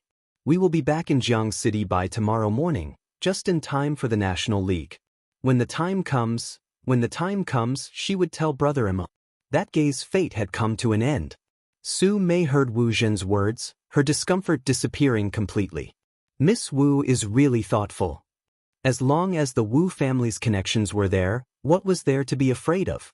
At the same time, the soldier handed over the files he found to the Special Forces soldier. The Special Forces soldier remembered Qin Mo's instructions. After sending the files, he had to seal it immediately. He couldn't let anyone see the details of the files, including himself. Everyone retreat. The Special Forces soldier held onto the files, giving the order in a low voice. The soldiers had always been swift in their actions. When they came, they didn't leave any precautions. When they retreated, they didn't leave any clues. In the end, only the Special Forces soldier was left in the Hummer. He dialed the number he had called the most that day. Speak. One word was enough to let him know that at least it was convenient for his young master to call. I've found the things, I'll rush back now. I'll reach the city in about an hour. The Special Forces soldier started the car, asking in a low voice, Where should I wait for young master? Qin Mo glanced out of the window. Come to the military courtyard, I'll take it personally. The Special Forces soldier paused. Head to the main house? Ever since that operation he hadn't seen his young master again. After all, it had been a long time since his young master had been out. Qin Mo's gaze deepened. Something happened in Jiang City, gather the brothers and get to work. The Special Forces soldier's eyes lit up. Young master, what do you mean? *CK. I've been waiting for this day for too long. Cut the crap, come first, I have a mission for you. With that, Chin Mo hung up. It could be said that it was a phone call. He seemed to be calculating the time. For instance, the youngster who was showering should be out soon. Bo Jio was indeed out, drying her hair with one hand and rubbing her eyes with the other. Brother Mo, you should change your shampoo to something milder. Chin Mo glanced at the youngster with messy hair. He placed his phone at the side and pulled her forward, narrowing his eyes. You didn't bring your eye drops? Who would bring that kind of thing to climb over the wall? Was he looking for a burden? Chin Mo couldn't care less about pretending to be sick. He stood up from the bed and said, "Wait here." All right. The white towel hung down, covering half of the youngster's face. The faint smile on his face indicated that things weren't as simple as they seemed. Sure enough, after Chin Mo left, Hua Mian's expression changed. Bo Jio glanced towards the phone on the bedside table. She wanted to unlock it. Her hands were itching. It was because of little Huang's phone call. It was obvious that before this, the Almighty hadn't contacted the crime squad. That was the problem. If he wasn't from the crime squad, who exactly had the charm to make the Almighty send her messages and occasionally pick up her phone? She didn't bring her tools. But with her knowledge of the keyboard, it wasn't impossible. It wasn't impossible to get the password. As a qualified international hacker, she still had the basic professional ethics. For instance, she used the materials she could find. Bo Jio took out the transparent tape she had taken from the bottom and stuck it vertically on the phone screen. Then she stretched it. The fine sweat on his fingertips would definitely leave traces on the phone screen if he were to unlock it often. Even a clean person like the Almighty couldn't prevent his body temperature from rising. To a normal person, even if they took the items out, they wouldn't be able to tell anything. But Bo Jio wasn't a normal person. She was more sensitive to the numbers on the screen. She was more sensitive than anyone else. The white towel was still on top of her silver head. Her beautiful eyes narrowed as she identified the numbers one by one. Then she pressed the button. 5209. The moment the phone screen lit up, the youngster paused. The youth paused, the tips of his ears turning red. The password. She didn't have time to think about anything else. Bo Jio glanced at the call history. As the young lord of the hacker world, Bo Jio would always have skills that normal hackers wouldn't train. Mental arithmetic, memory, and sensitivity to numbers. These were things she had learned since she was young. With a glance, even if she couldn't remember everything, she could still remember the general idea. She wanted to find something. But it was obvious that with the Almighty's style, he wouldn't leave any clues on his phone. There was only a string of numbers. Who exactly was he? The moment the thought entered her mind, her left ear twitched. There were approaching footsteps. Bo Jio slid her fingers, returning the phone screen to the main page. She pressed the white towel on her head with the other hand, sitting on the bed in a carefree manner. Chin Mo walked in, glancing at the youngster. He reached out and pinched her chin, ordering calmly, "Raise your head." Bo Jio was obedient since she had just done something bad. She raised her head carefully, smiling at the Almighty, the type that thought she was handsome. But the Almighty didn't know what was good for him. His beautiful brows arched. "What did you do? Why are you trying to please me?" "Bo Jio, it seems like you really did something."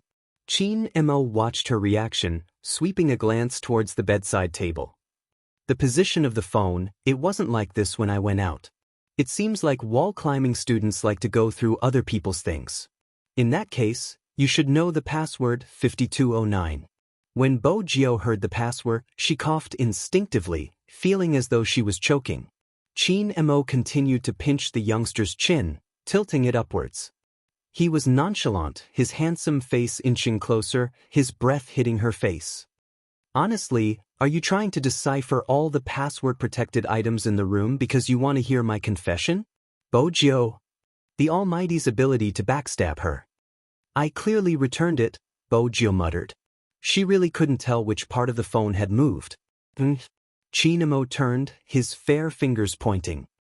"It's about a centimeter away." Bo Jio. "That little distance. You wall-climbing students won't be able to tell." Chin Imo didn't forget to attack her. After all, it's the difference in distance, and to a certain extent, it has to do with physics. Bo Jio was completely listless. Chin Imo was still sizing the youngster up, chatting casually. How did you decipher the password? Bo Jio had lost all hope in life. When the eye drops landed on her eyeballs, she felt a stinging pain. She raised her hand and pointed at the tools in the bin. Don't blink. Chin Imo fixed the youngster's face, not forgetting to sweep a glance over. Tape? That's a smart idea. There are deep and light marks on the phone screen, perfect for deciphering the password. Did you cheat Madame Zhang? If Madame Zhang finds out about your persona, she won't be able to eat you tomorrow. One of Bo Jio's eyes was shut, leaving the other one.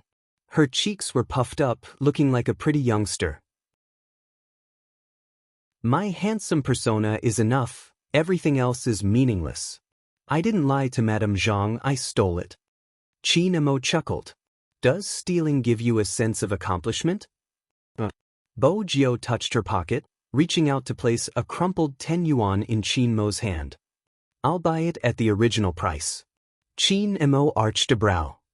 It's only 10 yuan, it's not even enough to buy a candy. She shouldn't be discussing the common people's money values with the Almighty. 10 yuan was enough to buy a few lollipops.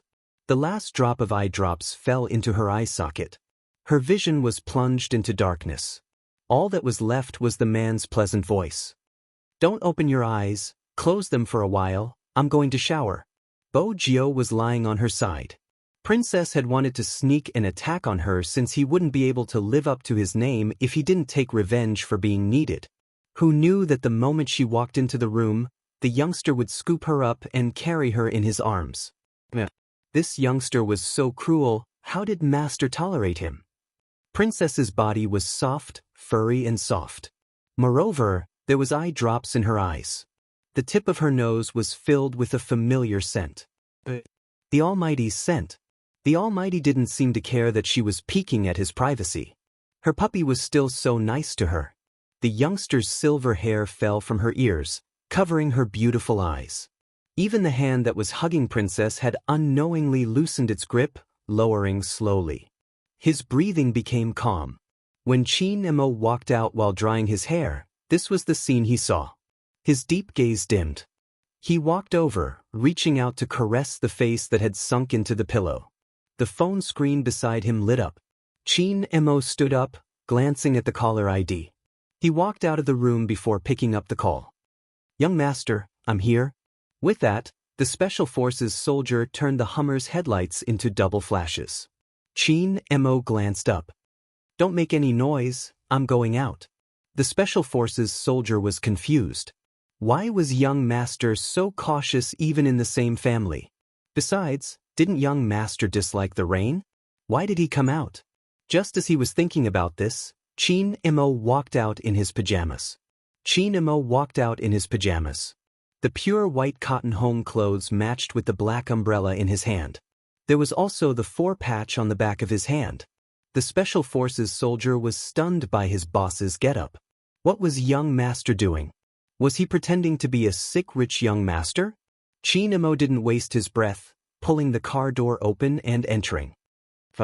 The Special Forces soldier handed the file over. It's sealed, no one has seen it before. Chin Imo took it. He didn't say a word, his long, slender fingers flicking through the file. It was a detailed report of the pregnant woman, her name and age included. It was obviously He Honghua when she was young. Chin Mo's indifferent gaze swept downwards. Suddenly, that pair of eyes, which had always been calm, actually shook violently. Chapter 779. Under the dim light of the phone. A corner of the file was revealed. On the left was the name and on the right was the gender. It was an ordinary birth file. But the word, woman, which wasn't very big, was reflected in Chin Mo's eyes. It stirred up the water in his eyes. That fella who didn't know what to do with himself. That fella who liked to brag about his handsomeness. That fella who fought more fiercely than a man. That fella who wanted to compare size with him the first time they met. That fella who didn't know what was good for her and always swayed in front of him, making him gay. Was it a female? There was a loud boom. Thunder rumbled in the sky. The car window reflected Chin Mo's chiseled and handsome face. He had thick eyebrows and a high nose bridge. At this moment, even his mixed facial features couldn't hide the shock he was feeling. No, he wasn't really shocked. It would be more accurate to say that he didn't know how to describe his expression. His first reaction was to flip the file over and raise it up, looking at the Special Forces soldier. The Special Forces soldier had never seen his young master like this. In his impression, the young master was always at ease, like a god walking in the flames of hell. No matter how the surrounding environment changed, the young master was still the same. But this time, there was an obvious change in his young master's emotions. And it was a huge change. Is there a problem with the file? This was the only possibility that the Special Forces soldier could think of. Chin Mo's deep eyes dimmed. The impact coming from the depths of his chest made him clench his fists. No, there's no problem. It was obvious that his young master had adjusted his emotions. But what exactly was this file for his young master to be like this? The Special Forces soldier couldn't help but be curious, stretching his neck to take a look. Chin Mo pulled the file down, his side profile elegant, his gaze indifferent, but there was an innate sense of oppression. The Special Forces soldier froze, retracting his neck immediately. He was afraid that his young master would break it if he was unhappy. Apart from me, who else has seen this file? Chin Mo's low voice mixed with the dripping rain, giving off a different feeling. The Special Forces soldier sat up straight. Sir, according to the requirements of the mission, it's all confidential. Other than young master, no one else has seen it. Chin Mo was obviously distracted, but he tried his best to maintain his basic thinking. His long fingers slid over a word in the document, and his gaze deepened. Pass down the order. Don't let anyone know that someone investigated He Honghua's birth details. Go and make a new file according to the hospital's specifications and put it back. Make another one and put it back? The Special Forces soldier turned the steering wheel. But I haven't seen the one in young master's hand, and I don't know what's in it. Chin Mo lifted his lids, replying slowly, Do I have to teach you how to forge now? The Special Forces soldier chuckled. I know how to fake it. The main thing is what effect young master wants to achieve. Chin Mo folded the document, his voice calm. There's no need for any effects, just fill in the gender column as male. So simple? The Special Forces soldier was dumbfounded. What kind of forgery was this? The young master came down personally just to instruct him on such a trivial matter? The famous Special Forces soldier felt like he was just a logistician. Chapter 780. The soldier's eyes lit up when he heard the last part. He was finally energized. It seems like you're really going to make a comeback? Chin Mo didn't speak. His eyes were still on the paper in his hands as though he was confirming something. The soldier wanted to say something, but Chin Mo had already pushed the car door open and walked out. He held a pure black umbrella over his head and the rain poured down. No one could see Chin Mo's expression under the umbrella. The paper crumpled in his palm bit by bit. Under his black hair were eyes as deep as the sea. Until now, the unusual throbbing in his chest hadn't calmed down. Even his breathing was filled with white air. Madame Zhang saw her young master standing outside. She hurriedly put on her jacket and wanted to rush out. But before she could move, Chin Mo had already walked in. Chin Mo had already walked in, the closed umbrella dripping with water. Whether it was his shoulders or his black hair, there were still traces of moisture. At first, Madame Zhang thought it was because of the rain. That was why young master was in a bad mood. But after a closer look, she didn't see anything bad. Because she could vaguely see the corners of his lips lifting. There was an indescribable ruthlessness and playfulness. He looked as though he was going to teach someone a lesson. But he wasn't really angry. Instead, he chuckled. When his black hair fell down, he looked unusually handsome. Madame Zhang was confused. Why was she getting more and more confused about young master's thoughts? Was there something good? Or was there something bad? Chin Mo didn't go upstairs immediately. Instead, he took the lighter from the coffee table. He tilted his head and lit a cigarette. The feeling of abstinence grew stronger as the smoke lingered. But after he lit the cigarette, he didn't smoke it. Instead, he pressed the burning long and thin cigarette against the file. Chin Mo was different from any other time. The aura of a warlord's young master was revealed. There were armed soldiers stationed in the courtyard. Chin Mo's home attire didn't seem out of place at all. His indifference didn't hide his dominance. Perhaps only the Chin family could do this. In the flames, before the cigarette was finished, the file had already burned to ashes. Madame Zhang watched from the side without saying a word. In such a family, everyone knew that the burning of some letters couldn't be questioned. Chin Mo held the cigarette with one hand. His posture was indescribably elegant. But his thoughts weren't elegant at all. He should have taken that guy long ago. He reached out and put out the cigarette in the ashtray. Chin Mo stood up and walked upstairs. He walked very slowly. But with every step he took, his eyes would darken a little. Until the youth's sleeping face appeared in his line of sight, some emotions erupted like a volcano in his eyes. Deep in her dreams, she hadn't realized the situation she was in.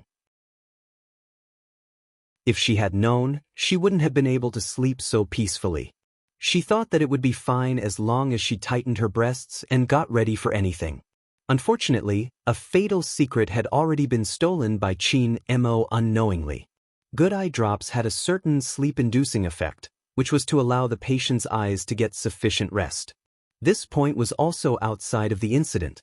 But because of this, Bo Jio was in a deeper sleep than usual. Chin Mo looked down at the youngster sleeping on his bed, his silver hair contrasting with his fair and clean face.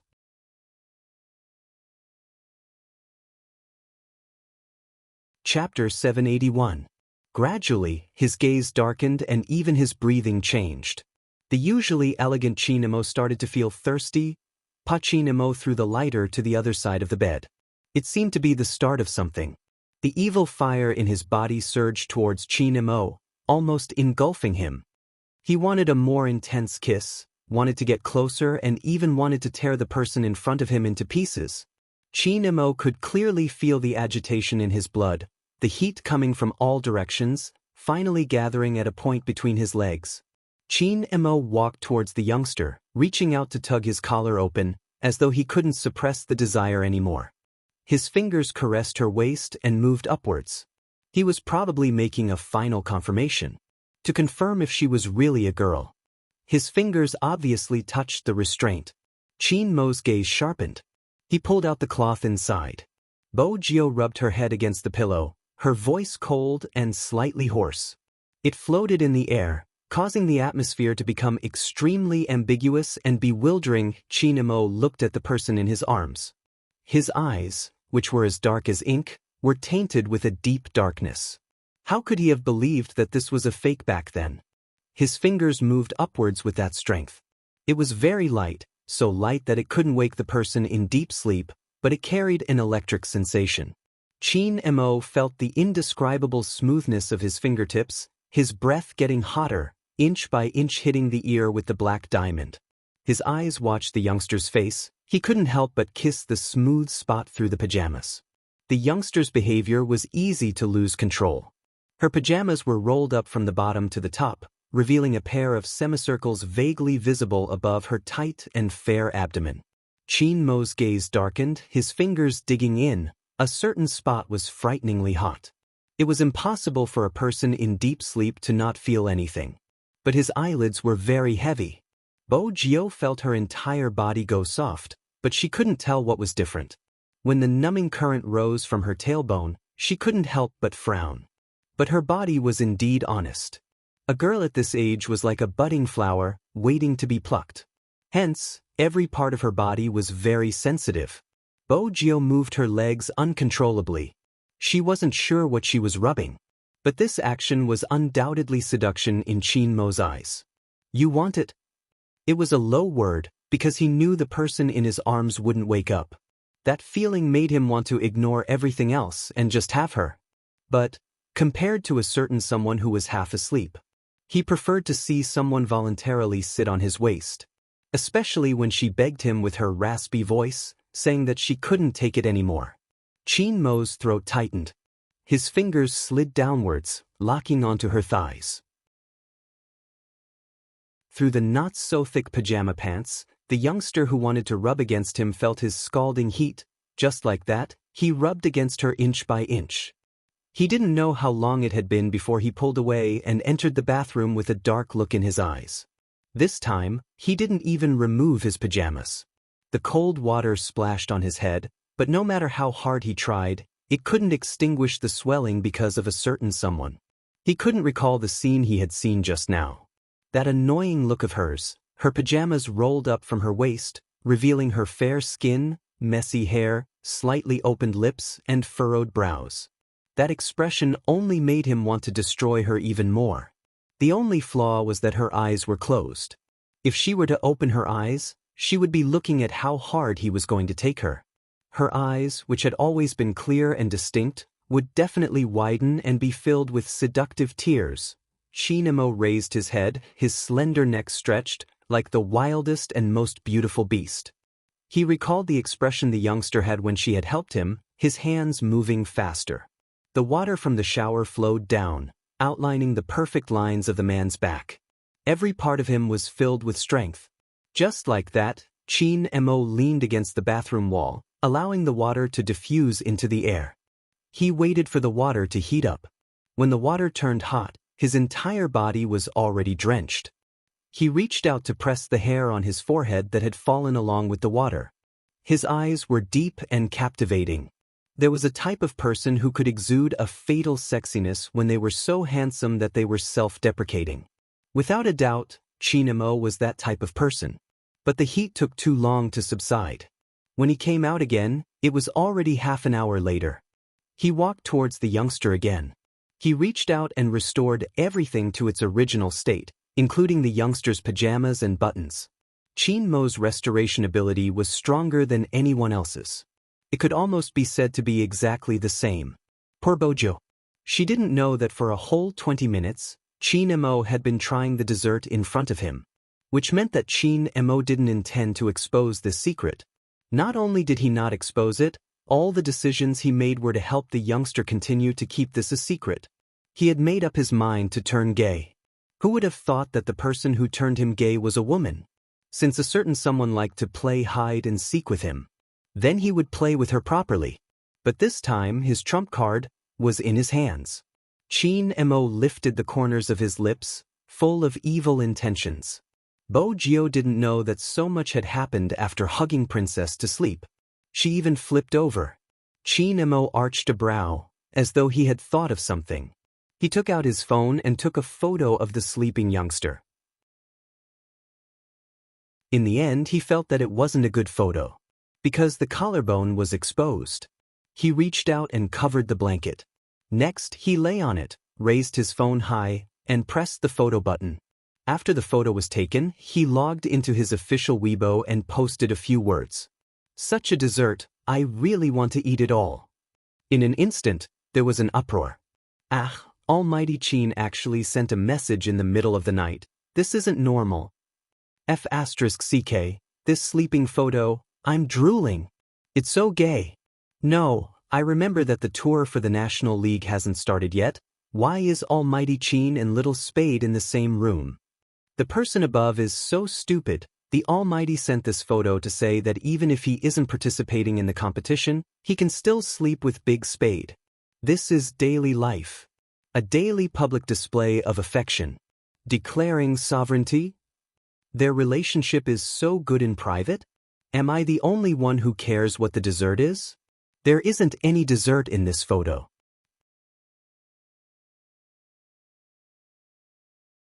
Chapter 782. It was the middle of the night. It wasn't just the fans, even the esports media were woken up by this post. The price of waking up the media meant a lot of accumulated public relations work. Feng Yi had originally wanted to sleep early for a day. After all, the National League was tomorrow. As a manager who had followed Chin Mo, it would be a lie if he said he wasn't excited. Finally, he didn't have a meal but his phone was blown up. Boss Lu, you must be joking. When has Almighty Chin been gay? As for his relationship with Spade Z, you should ask him himself when you see him in the future. As Feng Yi replied, he wanted to rush over to the Qin family. How could such a photo be posted so casually? Boss Feng, don't hide it from me.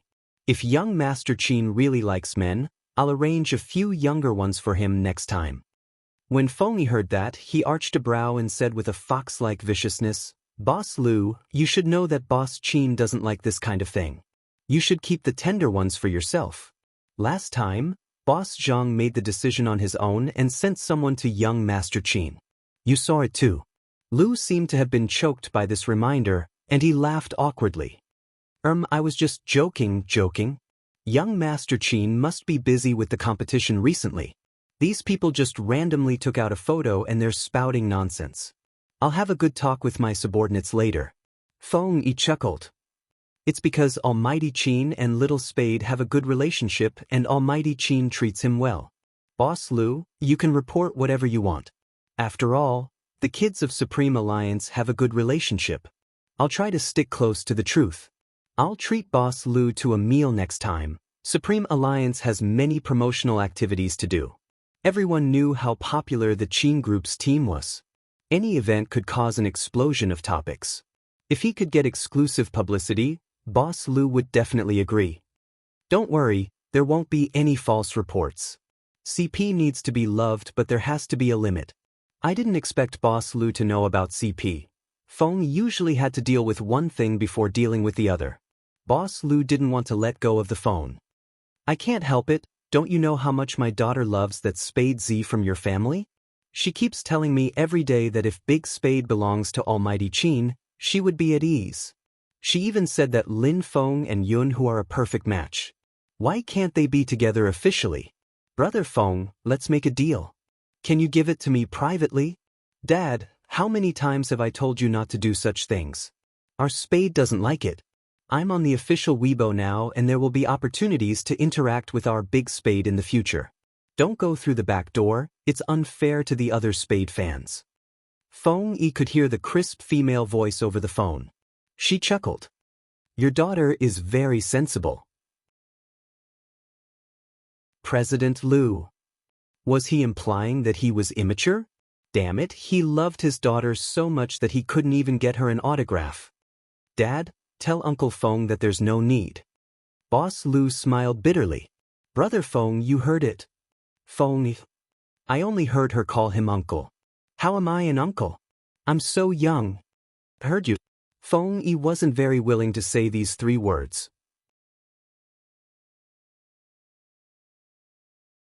Chapter 783. Every single person who had accompanied Supreme Alliance to this day. Something that had never been extinguished in the depths of their hearts.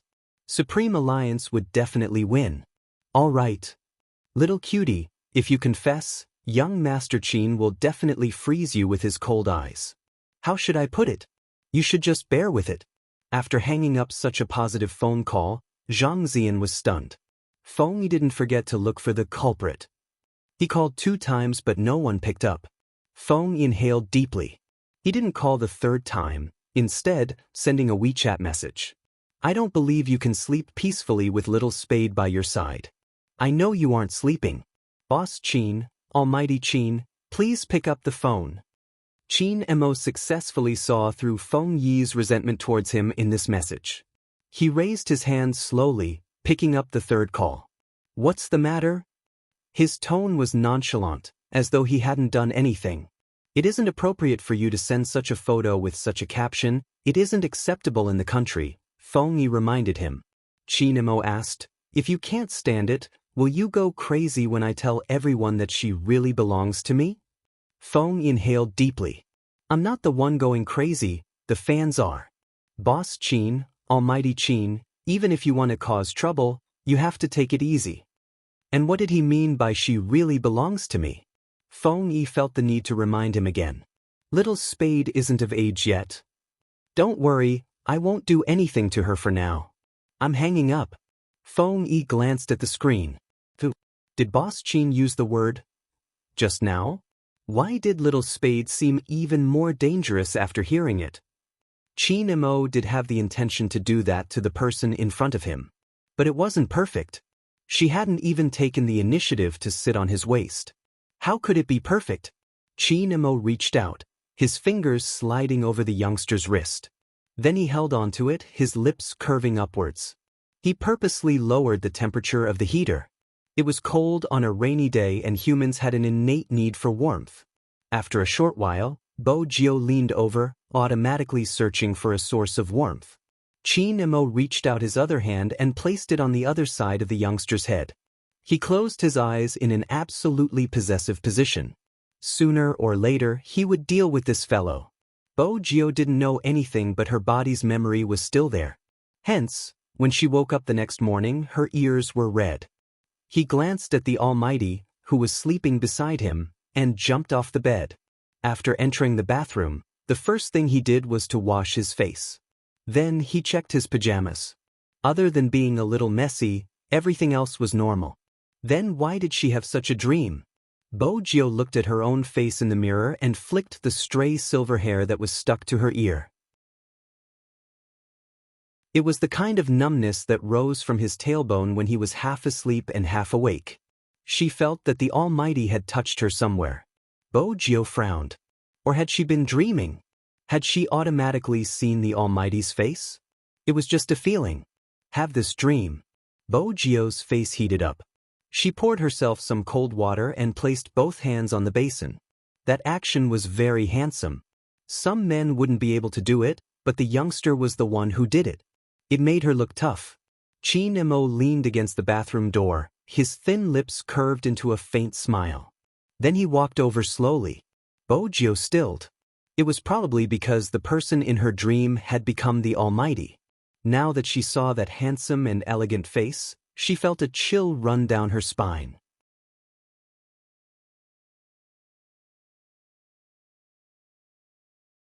Chapter 784. It was a subtle sense of guilt. Bo Jio shifted her gaze to the left.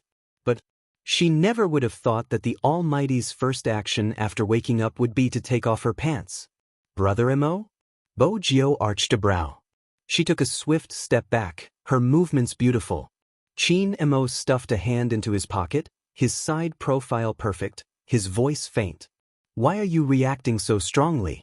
Didn't you pee in the morning? What did he mean by throwing the match? Every man understood. Bo Jio understood as well. The last thing she should have done was to say, good brothers should throw the game together, during their first gay meetup with the Almighty. Back then, Bo Jio hadn't expected the Almighty to use such a rule on her. He had used it every single time. I've already done it. Brother Mo, you can pee yourself, I'll head down to see what Madame Zhang has prepared. Usually, the Almighty would let her go at such a time. Bo Jio watched as the man raised his arm, blocking her way. Let's go together after I'm done. His request. Bo Jio wanted to reject him. On the other side, Chin Mo had already unzipped his pants, his long and slender hands looking fairer than ever. The previous dream had caused Bo Jio to freeze in place, the temperature on her face rising.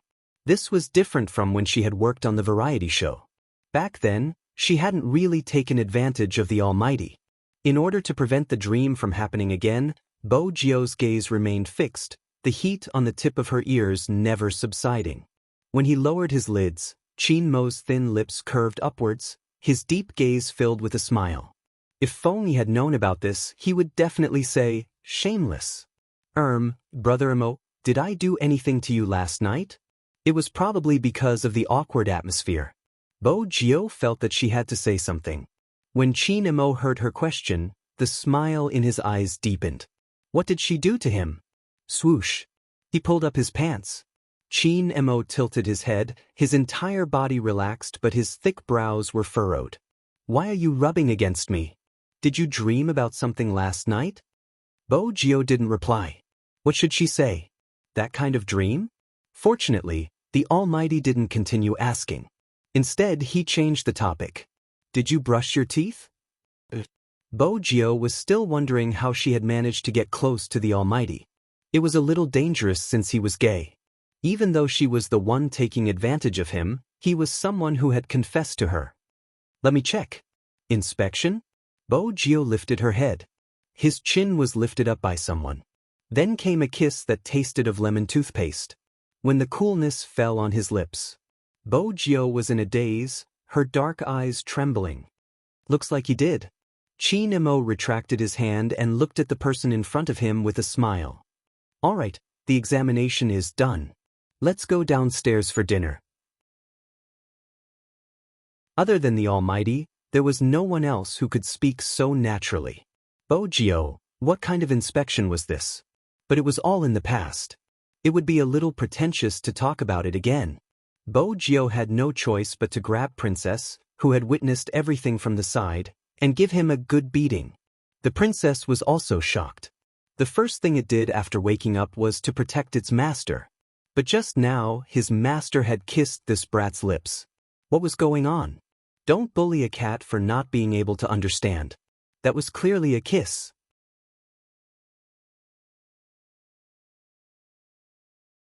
Chapter 785.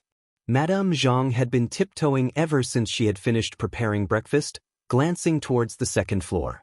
Her young master's reaction yesterday had been too strange. She was afraid something might have happened. But when she saw Qin Mo in his pure black uniform, walking down with a bag in one hand, Madame Zhang felt that she was overthinking. Her young master hadn't been in such a good mood in a long time. Even when he was eating his porridge, he seemed to have thought of something, lifting his lips. But that smile came too quickly. It was gone by the time young Master Gio came down. Madame Zhang walked over, holding the uniform that Bo Gio had taken off yesterday. Young Master Gio, you can't wear young master's uniform, it's too big. Fortunately, I washed this one for you, hurry and change into it, you can leave with young master later. Bo Gio glanced at the Almighty, who was still eating breakfast, and thanked Madame Zhang with a smile. She took the uniform and headed back upstairs. This morning was destined to be different for Supreme Alliance. In the East District, Shui Yaoyao lifted her lids and glanced at herself in the mirror. No one was willing to be ordinary. It was the same for her. The finals of the National League. The day had finally arrived. She pushed the door open. She was surprised to see two people standing under the jujube tree. One of them had a cigarette in his mouth while the other stuttered, It's here, I remember the address. Yin Wuyao glanced up, flicking the cigarette. It's indeed here, Yao Yao is behind you. Feng Shang turned around and smiled. His tender face was radiant. Yao Yao, I don't know how he bullied me when I slept with uncle yesterday. Yin Wuyao stopped smoking when he heard that. Feng Shang, speak properly. Bully. F***ck, I'm the only straight man in the entire Supreme Alliance, don't mess up my image. She saw her teammates early in the morning. She was touched. It made Shui Yaoyao forget all her nervousness. Let's go, Manager Feng will drive us to the venue personally. That day, in Jiang City, the morning fog was still thick. Even the car windows were foggy. But it was also the most unforgettable day for Shui Yaoyao. Even a long, long time later, when she retired from esports and fell asleep with her child in her arms, she could still remember the speed of her heartbeat. Very soon, the youngster zipped up his uniform. He shoved his hands into his coat pockets. He stood with his back to the light, his legs long and slender, his back straight. His eyes watched the rising arc of the sun. Subsequently, the young man slowly walked into the darkness and pulled on the black wrist guard on his left hand. His combat uniform fluttered in the wind, and he looked very handsome. Even the princess couldn't help but complain about his aura. Qin Mo stood downstairs, waiting for a certain someone. He had a shoulder bag on his shoulder. His tall figure was elegant and noble. Feng Yi's driving skills weren't bad, and it wasn't a problem for him to drive a business car. What's more, this commercial vehicle had been recorded by the compound, so it wasn't difficult to get in. All he had to do was sign. However, there was one thing that he had overlooked. Usually, it was the chauffeur who drove, and this car could fit all the passengers. Now that he had taken the driver's seat, there was one more person. When everyone, including Qin Mo, realized this, the atmosphere froze. But Qin Mo quickly opened his mouth, his tone calm. No need, let someone sit on my lap.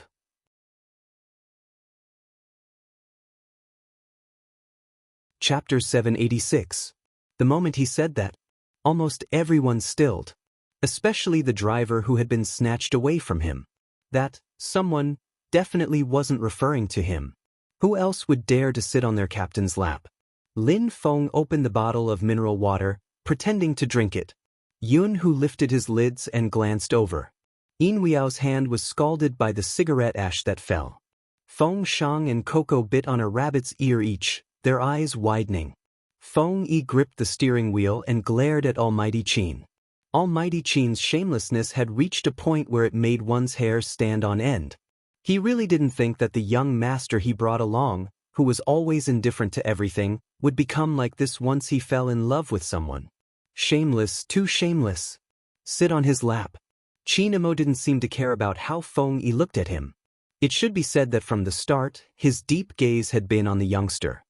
His expression was cold, as though saying, "What are you waiting for? Hurry up and take a seat." Of course, Bo Jio realized that the someone he was referring to was her, but did she need to sit on his lap? The driver hurriedly said, "Boss Qin, I'll alight, I'll just alight." Qin Emo swept the driver a glance.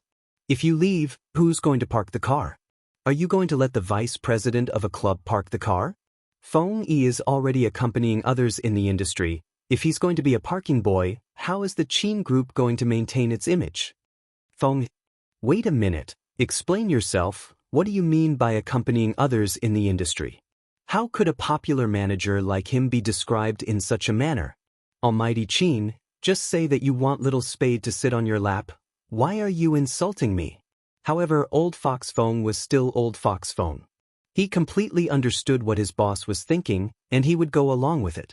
After all, there was a tough battle to be fought in a while. If he made young Master Qin happy, he might even smile during the game's livestream and increase the number of online viewers. Hence, Foxy Feng lifted his thin lips. Little Spade, let's squeeze. Fortunately, the first match is in Jiang City, it won't take long. Hurry up and get on. Bo Jio glanced at the other 3 cars in the Qin family's house.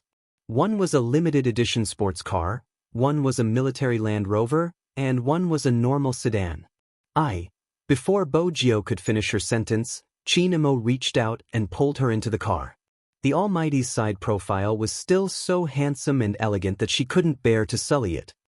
Aren't you going to sit down? Are you going to take responsibility if I'm late? It was not a big deal to sit down. After all, there was a lot of space in the MPV. However, all the members of the team still had expressions that said, "I'm looking at the sky, not you guys." Bo Jio felt herself being pressed against his long legs, the Almighty's enviable hand around her waist, and his expression that threatened to throw her out of the car window if she said another word. From this angle, the Almighty was still handsome and inviolable. She was probably thinking too much. In other words, she had taken advantage of the Almighty and sat on his thighs. It was just that he had never tried such a close distance.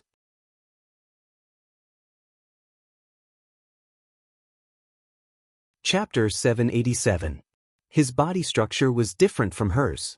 It was hard and powerful, yet it carried a very hot temperature. Bo Jio's heart jumped. She looked over at Qin Emo.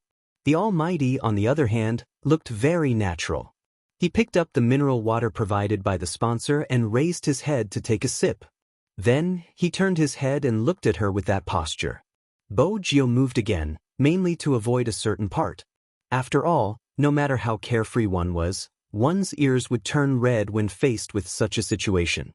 Bo Jio felt that it wasn't safe for her to take advantage of him, so she wouldn't do it again. Half of the Almighty's body was still leaning against the car door. After noticing her movements, he narrowed his eyes and looked at her for a moment. He removed the bottle from his lips, twisted the cap, and raised his dark eyes. Taking advantage of the sound of the car engine, he lowered his voice and whispered in her ear, "Aren't you afraid that I'll react if you move around like that?" Rumble. The car started, rubbing against the ground and rolling through a wave of heat. Other than Bo Jio, no one heard the Almighty's words. After all, it would take them some time to digest the fact that little Spade was sitting on Qin Emo. Not to mention listening to anything. Plus, the car itself had sound. Hence, only Bo Jio heard it. At that moment, his movements seemed to have stopped. Chin Mo lifted his thin lips. Do you want some water? Bojio shook her head, narrowing her eyes. Was the Almighty taking advantage of her? Originally, he wanted to change seats or something. Everyone knew that the Almighty was shameless because he was good at attacking people's hearts. I brought your candy in my pocket. Take it yourself. It's more convenient for you to be in this position. As soon as he heard there was sugar, Bojio felt that she should put the other questions aside. She moved her left hand and reached into his jacket pocket. There were indeed 2 candies, chocolate-flavored. She didn't stand on ceremony. She took one and put it in her mouth. Since he had to sit here regardless of whether he ate the candy or not, he might as well grab a candy first. However, the Almighty's breath was coming from the top left of his head. She didn't know what to do, especially since he would look at her every time she moved, and their legs were pressed against each other. Well, it was true that some good brothers would often sit together like this, especially when there was not enough space in the car. It was normal for everyone to squeeze like this. But Bojio had never expected herself to be the party involved. In particular, Manager Feng's driving skills were really not that good. Even though he didn't drink alcohol, he acted like he had drunk alcohol. He always liked to slam on the brakes. Once she braked, the Almighty had to stabilize her waist so that she wouldn't hit her forehead. But in that case, the 2 of them would be very close to each other. Coupled with the untimely impact, it was too late. Bojio turned towards the Almighty subconsciously. She saw that he was looking at her, so close that when their eyes met, she could even see the light in those dark eyes shattering. Very beautiful. The Almighty was indeed the type of person who was most suited to stand under the sun. Moreover, today was indeed unusual. The finals of the National League must have made the Almighty very happy, right? Bojio remembered that when she had been young, she had held a tortoise for him to see. Her pet had been like this too. As he washed her hands, he lectured her, telling her not to touch anything with bacteria in the future. In the end, with bright eyes, he prepared a small jar for raising tortoises for her and fed the tortoise with her every day. How should he put it? His mouth said no, but his body was very honest.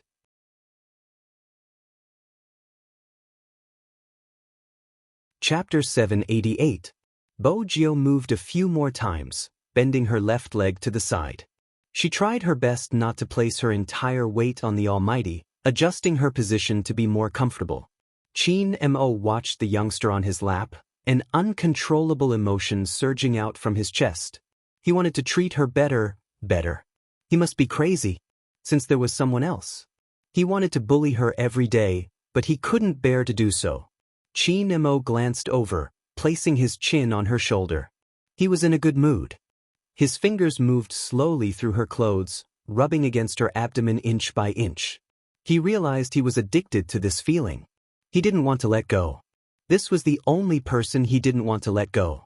The group at the back was playing in a subtle manner. Actually, there wasn't a single person who wasn't excited on this day. As the team that was about to enter the cold arena, all the Supreme Alliance fans were waiting anxiously for the slightest news about their team. Releasing information on the official platform was something every team would do. In the past, Lin Feng hadn't been sure what to post. Now that he saw the situation, he immediately snapped a photo of all the members, including himself. He posted it on the official Weibo with a single sentence. There are too many people, the car is too crowded. You can ignore the person sitting on Captain's lap since he isn't as handsome as me. Bojio didn't show her face in the photo, it was a normal sitting posture. Boys would usually cause a ruckus when they were together, especially those that liked to play games or exercise. It was common for high school students to cause a ruckus. But Almighty Chin wasn't a high school student. When had Almighty Chin ever been so approachable? And now, he was letting Big Spade sit on his lap. The fans on the official Weibo were going crazy when they saw the photo. The entire country is going to be cold. I thought the Supreme Alliance members would be nervous, but they are still sending candy and torturing us single dogs. I'm relieved. The Almighty doesn't know what it means to be nervous. Almighty Lin, when you were talking about Big Spade, did you notice the hand you placed on Almighty Yun's shoulder? Pink. The screen is filled with pink. I don't want to say anything else. Run 3 rounds downstairs. I won't run. I'll stay outside the venue and wait to see the real person. Before the start of Ju Han, the discussion was already very heated. When a photo like this was posted online, it made countless people's hearts beat even faster. Many years later, when some people who had grown up from school put down their work and accidentally saw this photo, they would be shocked. He would always smile subconsciously, thinking of that reckless and flamboyant youth. That was the youngest member of their favorite team. As for the Supreme Alliance, they were thinking back to the time when the Supreme Alliance had been defeated, the unwillingness that tore at their chests and the helplessness they felt when their screens turned gray. They were thinking, this day has finally come. When all the members stood at the entrance of the esports arena, no one could deny that the scene was so cool that it made people numb from head to toe. Everyone wore the same uniform, the same shoulder bag, and the team emblem flying on their backs. Everyone's posture was different. A total of 11 esports players were all geared up and ready to go. Who said that older people couldn't be professional players? Who said that ordinary girls didn't have the right to dream? Bo Jiao, Chinemo, Yun Hu, Lin Feng, In Wuyao, Shui Yaoyao, Feng Sheng. This group of people was here. The intensity of the fans' reaction could only be experienced by those who were close to the scene. Everyone was cheering, wishing that they could use all the strength they had. Many people understood why they liked this group of people so much. One fan's answer was simple and direct. Because they taught me what it means to move forward bravely. As many as 10 media outlets jointly reported, all the cameras were in the final adjustments. In order to record this opening, the most advanced high-definition camera and the adjustment of the live broadcast platform were brought in. What kind of sparks would be created when the dimension hit a wall? Everyone was looking forward to it. Perhaps only those who liked to play games would have such a feeling. Just looking at that person made him feel like his blood was about to boil. However, there was one person who couldn't bear to see such a scene. That person wasn't anyone else. It was Wu Zhen, who rushed back to Jiang City overnight. She watched the scene, her fingers clenched. Even Su Mei, who was beside her, could feel the venom overflowing from those eyes. Su Mei didn't know what she was thinking.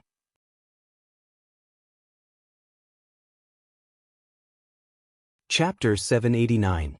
Yes, ever since you mentioned it, I've been keeping this group. I've even promoted it on Tieba, using Spade Z's daily life to attract people into the group. It's been very effective. How are they doing now?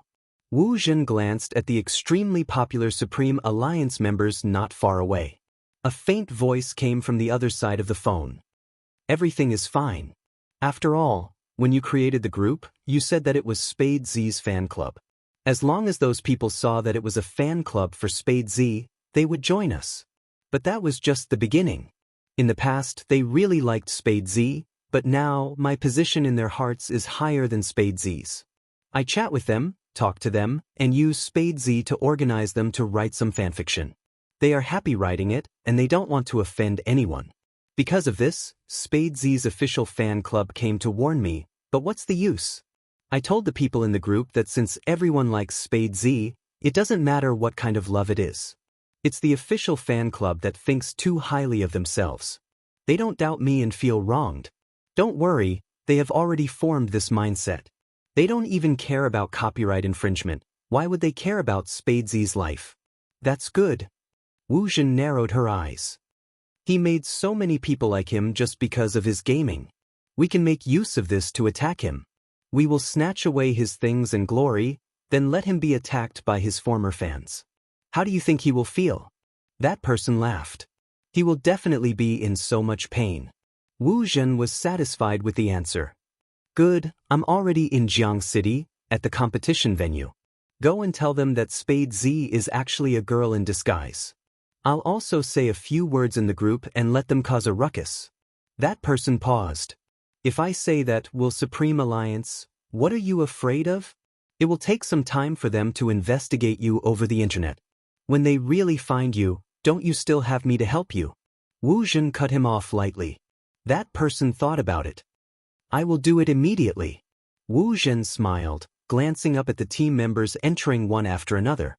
Su Mei had also heard the whole story. She had really underestimated this young Miss Wu. She had not expected her to be so resourceful.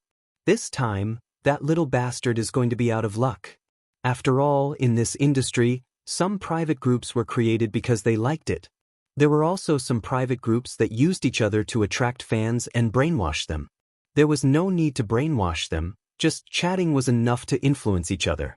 He hadn't expected Wu Zhen to be so smart as to create such a group. Wu Zhen tilted her head.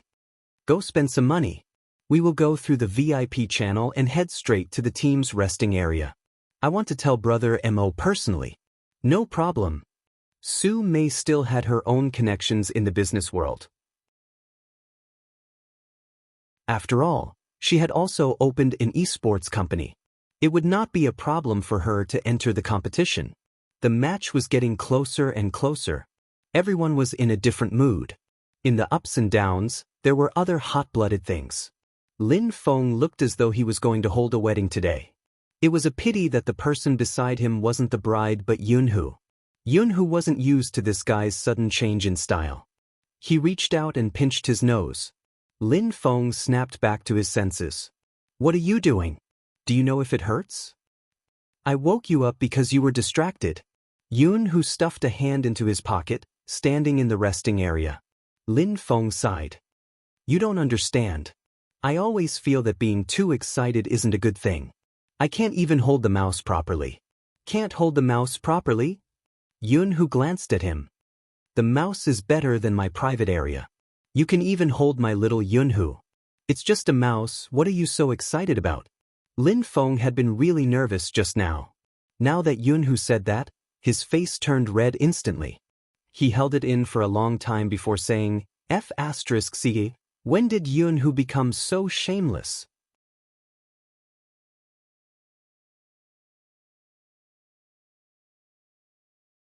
Chapter 790. But there was one thing Lin Feng didn't say. Because he felt that he couldn't say it out loud. Who could have imagined that one day he would see his good brother, who had grown up with him in the same pants, actually flirting with his photo? Hitting. At that time, his whole body froze there. He really froze there. He wasn't even mentally prepared.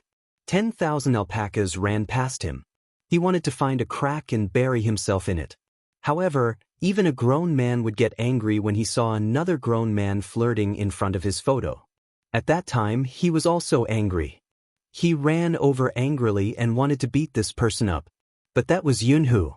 How could he bear to hit him? What the F***, of all people, why did you have to shoot at my photo? He couldn't bear to hit him, but he had to remind him verbally. I'm your brother. Even if I was once the campus belle, I'm straight from top to bottom, tell me. What did Yunhu say then?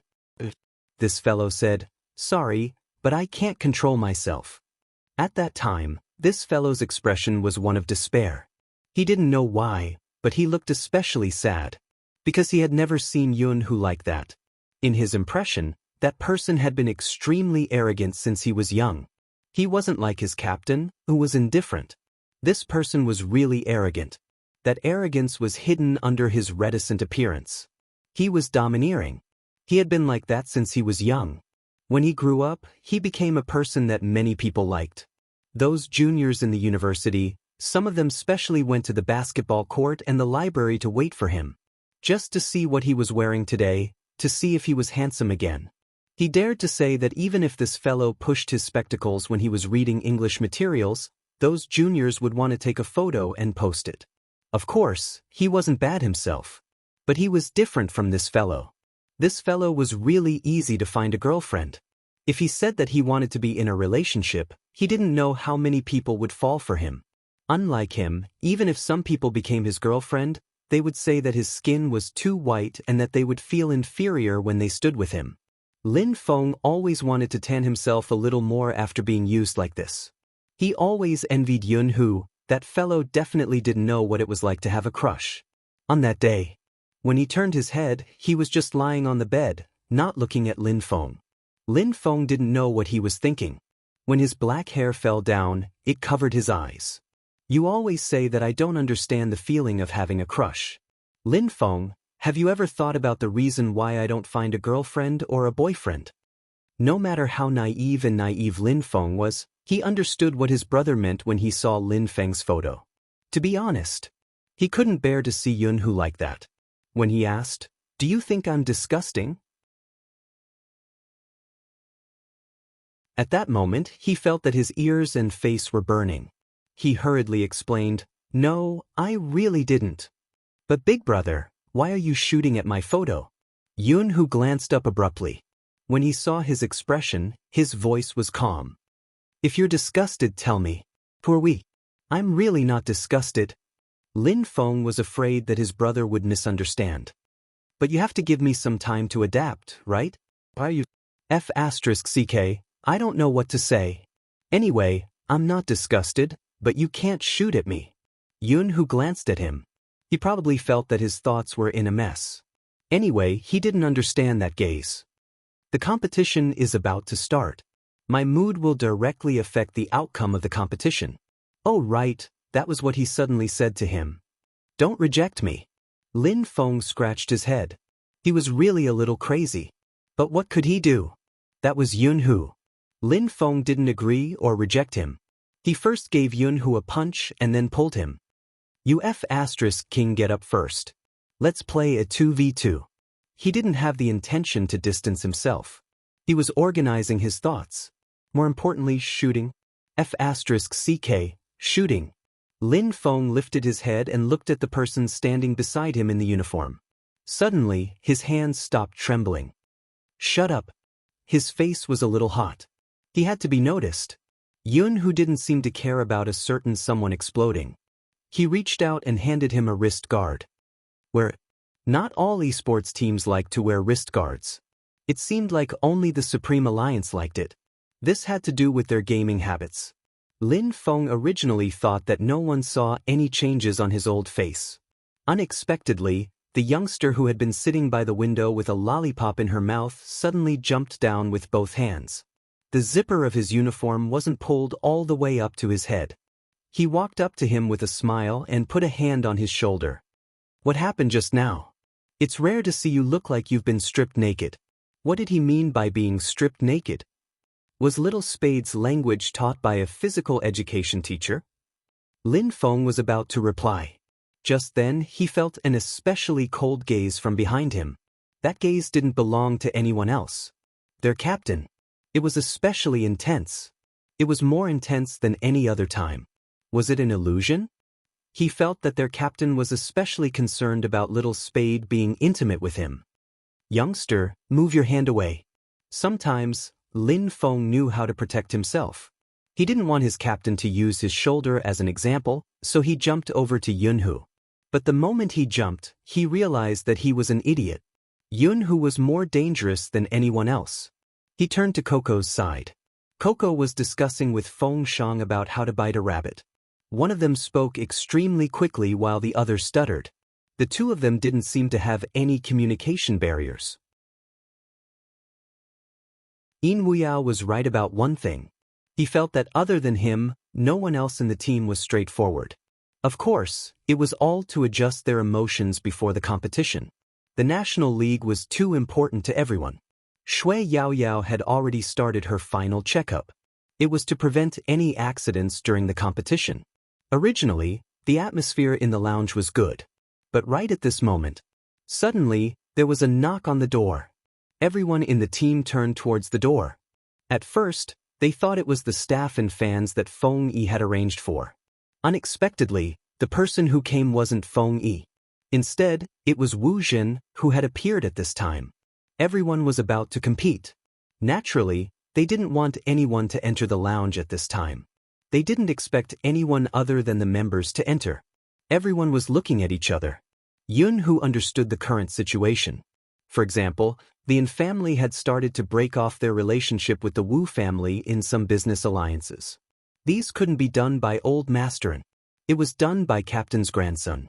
Captain had also expressed that Wu Jin shouldn't stay in the crime squad. Hence, it was obvious that Captain didn't have a good impression of Miss Wu. This time, she came looking for them at this time. Something wasn't right. Bo Jio stopped what she was doing. She didn't see Wu Zhen. Instead, she saw the three behind her. Were they in cahoots? Bo Gio raised a brow. She put her hands down and glanced up at the other party. Her eyes were so dark that they seemed to be able to see through everything. From Su Mei's expression, it was easy to tell that they were here to cause trouble. Moreover, they were here to cause trouble for her. Lin Feng was still in a daze. But even so, Lin Feng could still recognize Su Mei. After all, she was Little Spade's 3. He remembered that she had contacted him and wanted to use his connections to let her son enter Supreme Alliance. Lin Feng never had a good impression of such people. What was going on?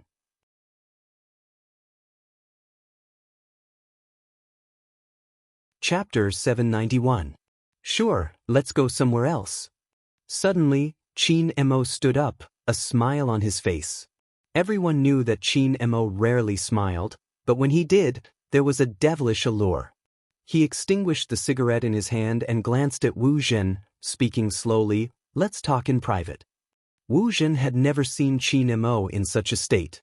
His uniform was half open and he wore a t-shirt inside, looking extremely handsome and oppressive. He even pulled her out of the lounge. Wu Zhen chuckled. She could feel the aura close to her and turned to glance at Bo Gio. Bo Gio lifted her fingers. How should she put it? She felt as though her pet was being insulted. Yun Hu furrowed his brows. Lin Feng blurted out, F***ck, he couldn't help turning towards his teammates. Don't you think Captain is behaving strangely today? The others were confused, but even then, they knew one thing. Captain doesn't ignore girls, regardless of who they are.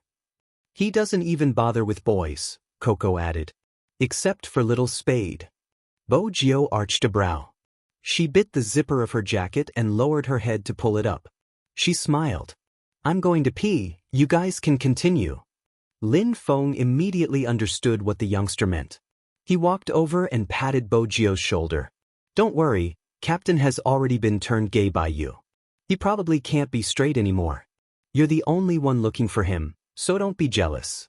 If you have to pee, don't suffocate yourself. Bo Gio, do you know that I'm even sadder when I hear you say that he can't be straight anymore? Alright, I understand. Bo Gio patted Lin Feng. I'll ask you about what happened with Almighty Yun another day. I don't have time to care about your feelings today, little submissive Lin. With that, Bo Gio turned to leave. Lin Feng's outstretched arm froze in midair. Little submissive Lin. Little submissive. Submissive. Submissive your head. Even if I'm with Yun Hu, I'm still on the offensive. As soon as Lin Feng roared out this sentence, the entire lounge fell silent. Almost all the team members were looking at him. Yun Hu glanced at him. Lin Feng was stunned. He felt that he had done something stupid again. He tried his best to explain that, I didn't mean it that way. I just... So you two are really together. Coco bit the rabbit's ear. Then why did you lie to me last time and say that you guys are just brothers? But it's okay, Brother Feng, all of us will wish you and Brother Tiger the best. Feng Shang nodded his head in agreement. Shui Yao Yao asked curiously, did you plan to announce the news today? It's the first day of the finals, so it's more memorable. Lin Feng wanted to continue. His left hand was suddenly held in the palm of someone's hand. Turning his head, he saw a chiseled side profile and a deep voice. That's right, we plan to announce it today. Lin Feng widened his eyes. Announce? What he just said was just, thank you everyone for your blessings. After the competition, I'll treat you to barbecue and drinks. Damn it, it's not like we're getting married. What do you mean by treating me to a drink? Lin Feng was about to explode. Yun Hu glanced over. The competition is about to start, don't let it affect your mood no matter how excited you are. Lin Feng, forget it, the competition was more important. This fellow was getting more and more shameless. F***ck.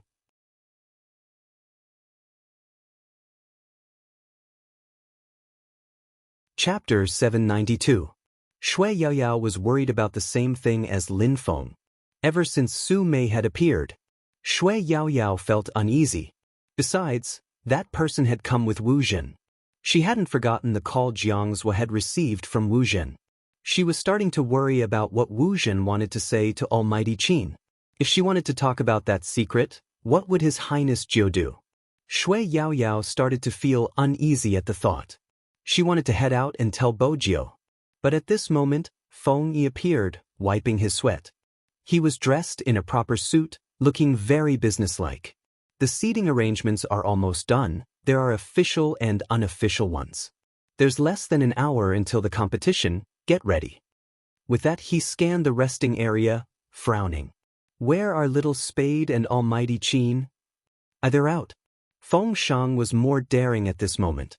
Feng Yi frowned even deeper. They're going out now? Wu Zhen is here. Yun Hu glanced at him, hinting at something. There should be something. Others might not know, but as Supreme Alliance's manager, Feng Yi knew what it meant. Young Master Qin had already terminated his partnership with the Wu family.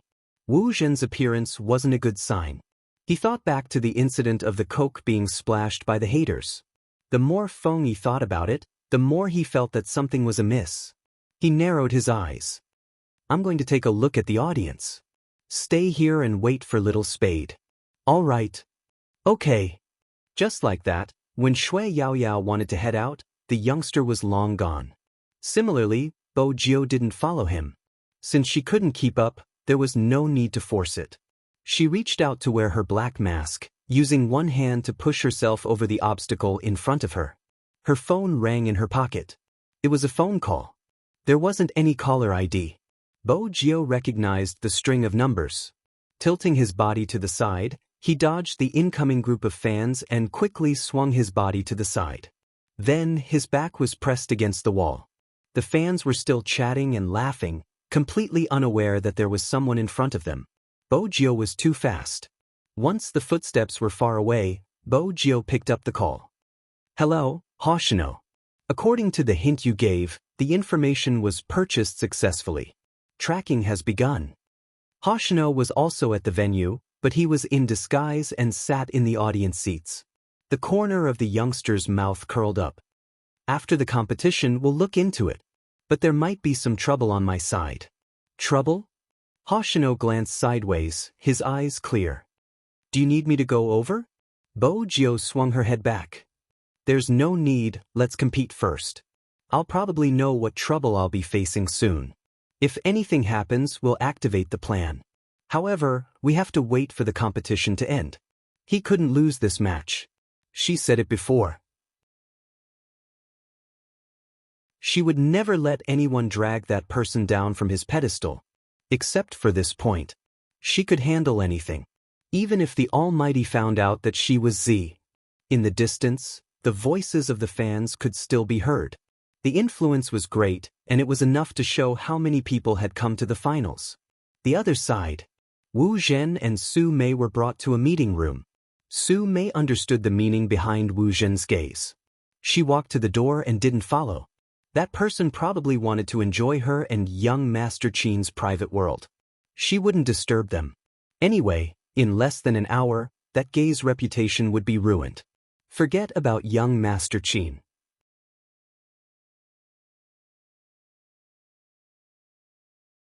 Chapter 793. Su Mei originally wanted to wait outside the door to see how the gay would be ruined by his fans, but she didn't expect that the moment she sat down, a Special Forces soldier would walk over from the corridor. The Special Forces soldier's military uniform was already eye-catching, and coupled with his unforgettable appearance and aura, Ongyan was none other than the person who had stolen their birth records from the county hospital. Su Mei wasn't stupid. With her usual scheming, she knew that if he was really a soldier stationed in the county, he wouldn't be here. Now that he was here, it could only mean one thing. He was most likely from the Qin family. Because young Master Qin was here. Before Su Mei could stand up, the Special Forces soldier had already walked over. He had a roguish smile, as though he had been in the army for many years. Young Master Qin asked me to catch a turtle in a jar, and it was the right decision. Did you really think that you could get away scot-free by using your connections? Now that you've escaped, I can wipe out the Wu family. Hearing this, Su Mei seemed to understand something, the blood draining from her face instantly. She wanted to turn around and tell Wu Zhen not to say anything, But it was too late. They thought that young Master Qin didn't know anything. Now it seemed, not only did young Master Qin know everything, but he had already decided to deal with them. Just because of that little country bumpkin? Su Mei was filled with hatred, but what could she do?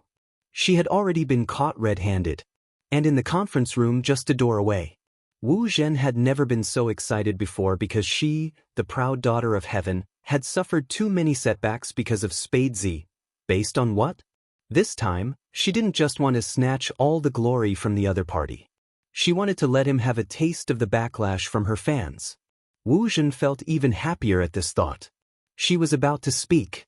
The person sitting in the boss's chair tilted his head and lit a cigarette, holding it between his slender fingers. He said slowly, "If you're here to tell me that Spadesy is actually a girl, you don't have to say any more." All of a sudden, Wu Zhen felt as though a bucket of cold water had been poured over her head, extinguishing all her glee. Qin Mo held a lighter in his hand, fiddling with it. "Goshawk, come in."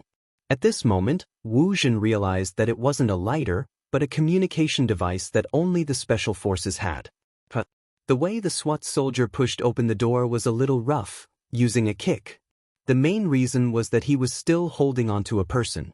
Wu Zhen whipped her head back, glancing at the soldier before turning back to Su Mei. Her lips were trembling. "Brother, you shouldn't have done this to me, why shouldn't I do the same to you?"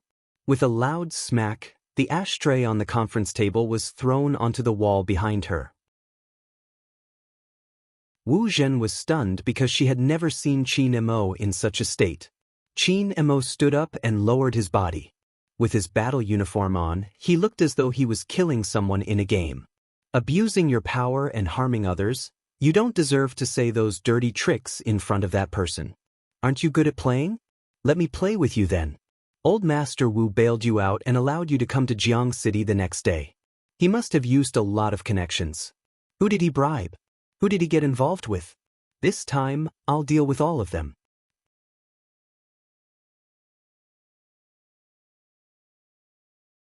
Chapter 794. Are you happy to hear this news? You don't even have the heart to touch me. The person who was splashed with coke by your fan hasn't even complained. What right do you have to complain? Don't worry, this time, the Wu family will be buried with you. Wu Zhen's face had never been so pale. Especially when she heard the words "this time, the Wu family will be buried with you." Her face turned even uglier. What did I do wrong?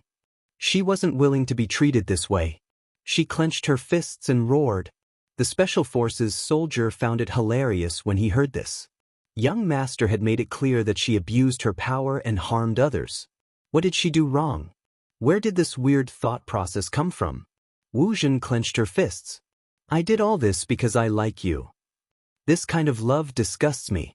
Qin Mo didn't even glance at Wu Zhen when he said this. Wu Zhen was angry and hateful, but there was nothing she could do. She had never expected such an outcome. This wasn't what she had expected at all. The more Wu Zhen thought about it, the deeper she bit her lips.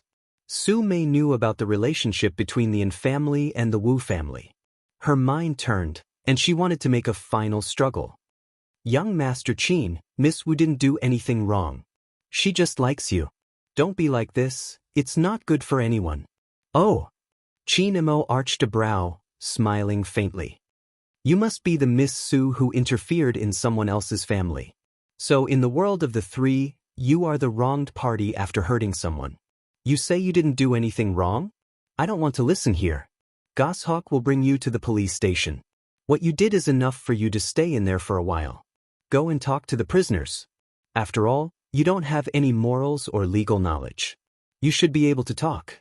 I still have a competition, so I'll take my leave." When Qin Mo said these words, he was really like a devil.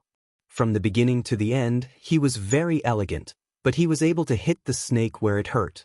Wu Zhen wanted to say something, but a group of people rushed in from the other side of the door. They were wearing the same uniform she used to wear. But compared to her, the aura they exuded was completely different. "Miss Wu, Miss Su, please come with us." Wu Zhen was really going crazy. Her fingers dug into the wooden chair, but she couldn't resist the current situation. When her hands were cuffed, she lowered her head and laughed, her face a little twisted. Brother Mo, do you really think I'll give up just because you're doing this to me? Spade Z won't have a good ending either. Just you wait and see how her fans will destroy her. In an instant, Qin Mo stopped in his tracks and turned around, taking large strides towards Wu Zhen. Then he pulled the man up. His eyes were filled with anger. What did you do? Qin Mo was really smart. Wu Zhen's words were enough for him to connect the dots. Wu Zhen laughed maniacally. Qin Mo knew he wouldn't be able to get anything out of her. Retracting his hand, his gaze deepened. Take them away. Don't interrogate them too quickly. Take your time. Miss Wu has always cared about her reputation. Bring her around the police station and tell everyone what she's done. Wu Zhen was filled with hatred. His eyes seemed to be emitting poison. Qin Mo didn't have time to deal with this person. He opened the meeting room door with a bang. He made a call as he walked. The call was to Feng Yi.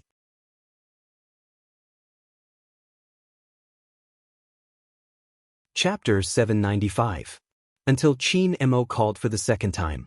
Feng Yi was walking in the middle of the hall. There were spectators everywhere. Under such circumstances, Feng Yi was starting to panic. But the more anxious he was, the more he told himself to calm down. After the coke splashing incident last time, Yi Zichen's expression changed. This time, he was much more vigilant. If anything happened, there would definitely be a way to gather these people. But Feng Yi couldn't think of the method. After all, everything came from the uneasiness in his heart. Until someone beside him reminded him. Boss Feng. Feng Yi saw the call and picked it up immediately. Hello, young Master Qin. There's a situation with the fans. That was Qin Mo's first sentence. Don't arrange for them to enter yet. Feng Yi didn't want to arrange for them to enter either. He glanced at the dense crowd. Young Master Qin, it's too late. They are already looking for their seats. Qin Mo narrowed his eyes, walking even faster. Go look for the president of Little Spade's official fan club, Sister Turtle. I don't have much time, just 10 minutes, hold them off for me for 10 minutes. Feng Yi tightened his grip on the phone. All right, but I'm not sure how they will organize it. Illegitimate group, Qin Mo said slowly. They wouldn't dare to do such things on a transparent platform. Instead, they would create an illegitimate group to gather fans and cut off their connection with the outside world. It's easy to brainwash them. Feng Yi, you told me the coke incident wouldn't happen again. This time, I hope you can do it. You said you would protect every esports player. Right now, she needs your protection. Feng Yi stilled, his lips curling up, returning to his foxy self. I understand. Don't worry, I'm still a qualified manager. As he said this, Feng Yi had already started walking towards the west, pushing aside the audience one by one as he excused himself. No one had ever seen the elegant vice boss Feng in such a state. He was the most famous manager in the esports industry, his hair never messed up, but today, it was messed up. All in order to reach a certain place earlier. But Feng Yi had just arrived. Sister Turtle spoke up with a solemn expression. Mr. Feng, something seems to have happened. Feng Yi didn't ask why. The other party held a fan's hand and walked to his side. Tell Mr. Feng. Only I entered a group. At first, I thought it was a group that liked Big Spade, but then I realized it wasn't the case. They used Big Spade to attract fans, and after infringing on Big Spade's copyright, they said they weren't at fault, ignoring the 3 warnings from the officials. The other party's manager said the official fans couldn't represent Big Spade, and that if they wanted to resolve this matter, they would let Big Spade take the legal route himself. I really don't know, when did a thief become so thick-skinned? The person who infringed on someone else's rights was in the right? Big Spade probably found it weird too, so he posted a message on his official Weibo, saying, "Don't disband the group that infringed on your rights." I thought they would restrain themselves after Big Spade spoke personally, but that wasn't the case. First, the group leader came out and said, "Isn't it just an apology? I apologize, but I didn't do anything wrong. The group will not be disbanded."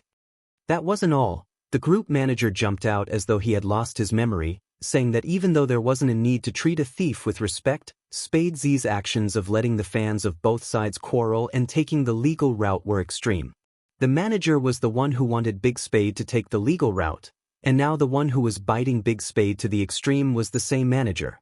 Some people in the group didn't understand what was going on and started to hate Little Spade. Infringement is harm, it's a mistake, it's not only forbidden by law, it's also forbidden by morality.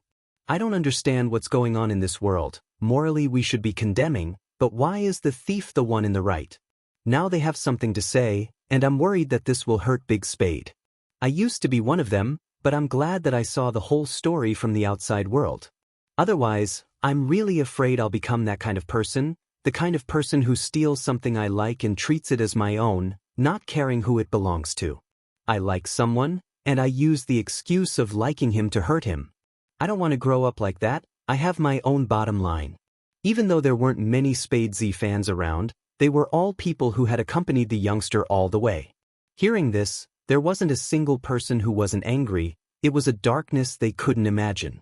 And the angriest person couldn't resist Chin Mo, who was walking over. He just stood there. Even though he knew that at this moment, his appearance would cause quite a commotion. Even though he knew that there were some things he wouldn't be forgiven for.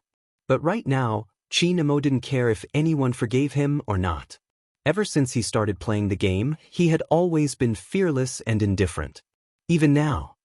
That group, where is it? Almost everyone could feel the aura emanating from Chin Mo's body. It was bone-chilling. It's on my phone, I haven't returned it. The child was a little stunned by Almighty Chin's attitude. Unexpectedly, Almighty Chin praised her. Smart. Then he spread his hands. Can I take a look at your phone? The girl didn't know how to react. Chin Mo smiled. Feng Yi, give my wallet to the child, my identity card is in it. I'm not a person who would steal a phone. The girl waved her hand. Almighty Chin, that's not what I meant. Then take my wallet, I'll use my privacy to exchange for your phone. Don't worry, I won't look at the other messages on your phone. Chin Mo stood tall and slender, his uniform draped over his body, watching the commotion over there. His voice was low but firm. For this matter, I want to thank you on behalf of Little Spade, on behalf of the Supreme Alliance. Similarly, it's not just Big Spade, all of us who play esports are never afraid of people turning anti-fans or fans turning anti-fans. We are afraid that those who truly support us, those who give us strength, will be deceived in such a way. Our anger will always come from not being able to protect what is important to us. At this point, Chin Mo paused, his deep eyes like a burning lamp, never extinguishing. And the Big Spade that you like, to me, is as important as 1,000 pieces of gold. Feng Yi, young Master Chin, Almighty Chin, if you have something to say it properly.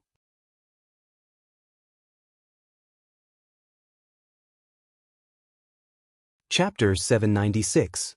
To be honest, the fans of Spade City were a little confused. They were confused by Almighty Chin's last sentence. One of the girls tugged at Sister Turtle's sleeve. Sister, did you hear that? Sister Turtle had a lot going on in her mind. For example, she didn't expect Almighty Chin to be gay so openly. Facing the two cuties who were looking at her, she coughed heavily, not knowing what to say. But it didn't matter how Almighty Chin wanted to be gay. What mattered was that something had gone wrong. Obviously, Almighty Chin could see more clearly than anyone else. He just swiped his phone screen twice, then looked up at the venue. It was crucial to find out who planned this. After all, time was tight. Chin Mo's eyes scanned from left to right. Fortunately, after the last incident, Feng Yi divided the official and unofficial fans into two groups when he arranged for people to enter the venue. However, the unofficial members of the fan club were not necessarily part of the organizers this time. Chin Mo's eyes darkened bit by bit, almost turning black. Sister Turtle had been through all this, so she knew what the situation was like now. Ever since the official Spade Z fan club was established, there were many fan groups related to Spade Z. The officials reminded people not to join them and to come to the official fan club. But the officials didn't care whether they joined them or not. But this time, it was obviously different. Through a medium called the group, they gathered Spade fans with the reason of liking him and then caused tortious damage to Big Spade. The other party was sure that they couldn't find them among the many unofficial fans. It was easy to imagine what the thoughts of the person who had organized this were. Time was really tight. There was only half an hour left before the start of the competition. Every time the clock ticked, whether it was Feng Yi or the people who knew about this, their mood would sink a little. There was an indescribable feeling of powerlessness. The feeling of being unable to breathe. The feeling of knowing that the other party was going to hurt you, and even after hurting you, they would bite you back. It spread from their hands to their eyes. Some of the cute girls really turned their heads, a little like crying. They were thinking, why couldn't they protect that person? They wanted to tell the world how good that person was. But they couldn't even protect that person. Watching everything unfold before his eyes, he was so angry that his fingers trembled. How could it be like this? This world should not be like this. Chinamo stood there for a full 30 seconds. Then he picked up his phone and dialed a number. His voice was deep. "Fatty, bring your notebook to the front desk of the venue now." This call meant that Chinamo had thought of a way to solve this problem. It was to use Fatty's hacking skills. But no one expected it. As soon as Chinamo finished speaking.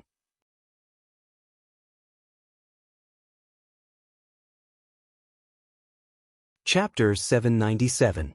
Chinamo looked at the guy in front of him, not saying a word. Bo Jio removed her mask, arching a brow. "Trust me, I'm much faster than him when it comes to investigating." With that, Feng Yi was reminded of how Little Spade had shown off her amazing internet skills during the selection contest. But this matter would affect Little Spade's mood. The competition was about to start. If Little Spade was the one to investigate, it would mean. The intelligent Bo Jio glanced at Feng Yi's expression and seemed to understand something. She smiled brightly. "The competition will start in 27 minutes. It's not like I haven't crossed hands with Fatty before. It would take at least half an hour for him to check something. I can settle it in 10 minutes. Since Supreme Alliance has made it this far, the competition should be the most important." There were too many people's blood, sweat, and tears in this competition. The Uncle In she knew, the Shui Yayao she knew, the Feng Shang she knew. And the pet she had found when she came here. She had always said it. Compared to his looks, she liked the Almighty's values more. He was the main attacker who could take on 5 opponents at once, but he had been a support for so many years. Because Supreme Alliance needed him to play like this, he played like this. That kind of responsibility was rare. Bo Jio had always been alone. If you asked her what her values were, it would be a blur. But it was more important to protect this person. Supreme Alliance couldn't lose anymore. Perhaps after today, she might not be able to fight alongside him anymore. But no matter what, she had to ensure that nothing went wrong. "Let me investigate." Bo Jio glanced up at Chinamo, her eyes shining brightly like never before. Those who understood her would understand that she had made up her mind. Hoshino was in the arena too, leaning against the railing as he glanced over. Their original plan was to investigate the suspects after the competition. They immediately went to investigate the suspects that the Key Crimes Unit had identified. It was obvious that Z was in trouble. Otherwise, she wouldn't have asked to investigate in front of Chinamo. Otherwise, she wouldn't have mentioned it in front of Chinamo. Z wouldn't have done that in the past. Z wouldn't have done that in the past. She would have a perfect disguise. The moment she picked up the notebook, it would mean that she had given up a layer of disguise. Hoshino wasn't sure if Chinamo would notice anything from this incident. But for Z, it was undoubtedly an extra layer of danger.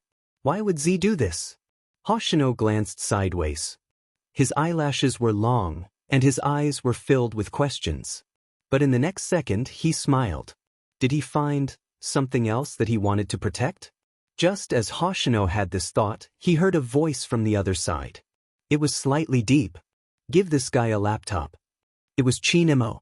He kept his phone and looked at the youngster. 10 minutes. If I can't find anything, I will get Feng Yi to clear the area. No problem. Bo Jio was naturally excited when it came to investigating. After all, under the Almighty's supervision, It had been a long time since she had the chance to break codes or attack websites. As a hacker, it was lonely to be reduced to playing games. However, can you tell me what I want to investigate first? Chinemo reached out and passed the girl's phone to her.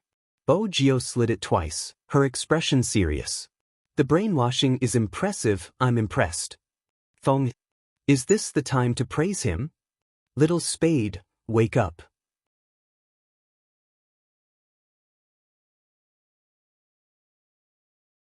Chapter 798. The horn signaling the start of the competition rang once more. Supreme Alliance's fans weren't the only ones present, there were fans from other teams as well. In such a scene, everyone was waiting for the final support. If it had been 10 years ago, esports would have been an unpopular industry. But now, large-scale esports competitions were enough to attract millions of people. The large screen in the arena opened with a swoosh. Before the competition, there would always be an introduction of the investors. Everyone who came to watch the competition was looking for their corresponding seats. Anyone who had watched an esports competition before could imagine the majestic scene of a sea of people. But even in such a noisy environment, Yizichen could not help but laugh. There was someone who didn't seem to be affected at all. She sat in the middle of the audience, her laptop on her legs. She inserted the USB she carried with her into the port. She hadn't put on her uniform yet, that head of silver hair was too eye-catching. Without a word, Chinemo tore off his uniform and threw it over her head. This way, even if the media rushed over, they wouldn't be able to interrupt what she was about to do. The other fans understood that time was of the essence and they couldn't allow anyone to disturb Big Spade at this moment. They stood on the left and right, forming a protective wall. They tried their best not to come over. Most of the time, this was all they could do. Bo-gyo's fingers moved. When she noticed the movements of the fans, she lifted her face and smiled. Thank you. Seeing this, a little cutie was very excited. After all, they really liked Big Spade, especially when Big Spade was playing. He was so handsome. But this little cutie was a guy. Even when confessing, he had to first glance at Almighty Chin. After that, he didn't dare to confess to his idol. How awkward. Bo-gyo didn't beat around the bush. She turned on the hotspot on her phone and connected to the laptop. Then she pushed the laptop out and said to a blushing girl, "Can you log into your account? If there is an account in the group, it will be easy to lock onto the other party's IP address." The girl nodded. When she inched closer to the youngster, her hands trembled slightly. Bo-gyo arched a brow and reached out to hold the girl. "Don't be nervous." The girl thought to herself, "I'm not nervous, I'm excited. How can he be so handsome? His skin is so smooth and his voice is so gentle. I want to pinch him, but unfortunately, Almighty Chin is here." Chinemo was indeed standing at the side. In order to be able to move better, Bo-gyo's ability to search and Chinmo's deduction. It could be said that this was a top-notch combination. Many people thought that by hiding behind the internet, they could do whatever they wanted. In fact, that was not the case. There were many ways to find someone. As long as he found the other party's IP address, he would be able to lock onto the other party's location. Even if the other party used a mobile phone to log into the account, some things had been concealed. But that wasn't a problem for her. Of course, any breakthrough would require dialogue. Bo-gyo was a hacker. Naturally, she had her own ways to lock onto the target. First, you need a port. The moment Bo-gyo placed her fingers on the keyboard, those who saw this scene had nothing but amazement in their eyes. Because no one could clearly see how the young man's fingers were typing, they only felt that it was a kind of cool flowing water. He didn't even use the mouse. Instead, he used the keyboard to switch windows. His eyes reflected the dialog boxes and codes that kept popping up on the screen. Hunting.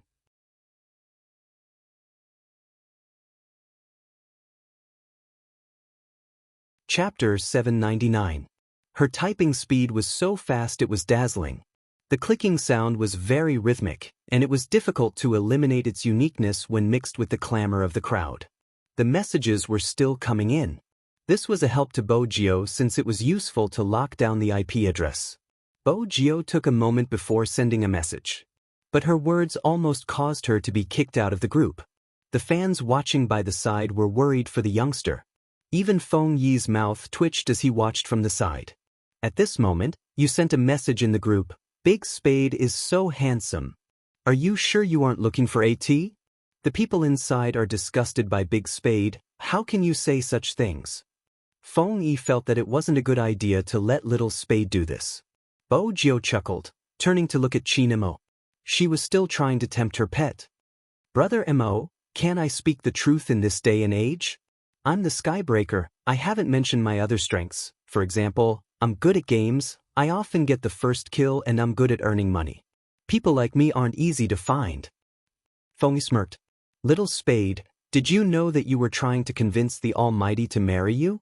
With that in mind, Feng Yi glanced at Qin Mo. "What exactly did you like about this guy? Narcissism? Cut the crap, continue working or I'll throw you out." Qin Mo didn't look at Feng Yi, instead placing his hand on the youngster's head, pressing it gently. Even though he was warning him, his thin lips were smiling. He didn't look like he was going to throw him out, it was obvious he was being sarcastic. The fans felt as though they had been stuffed with another round of dog food. Almighty Qin's boyfriend-like actions, were they really not intentional?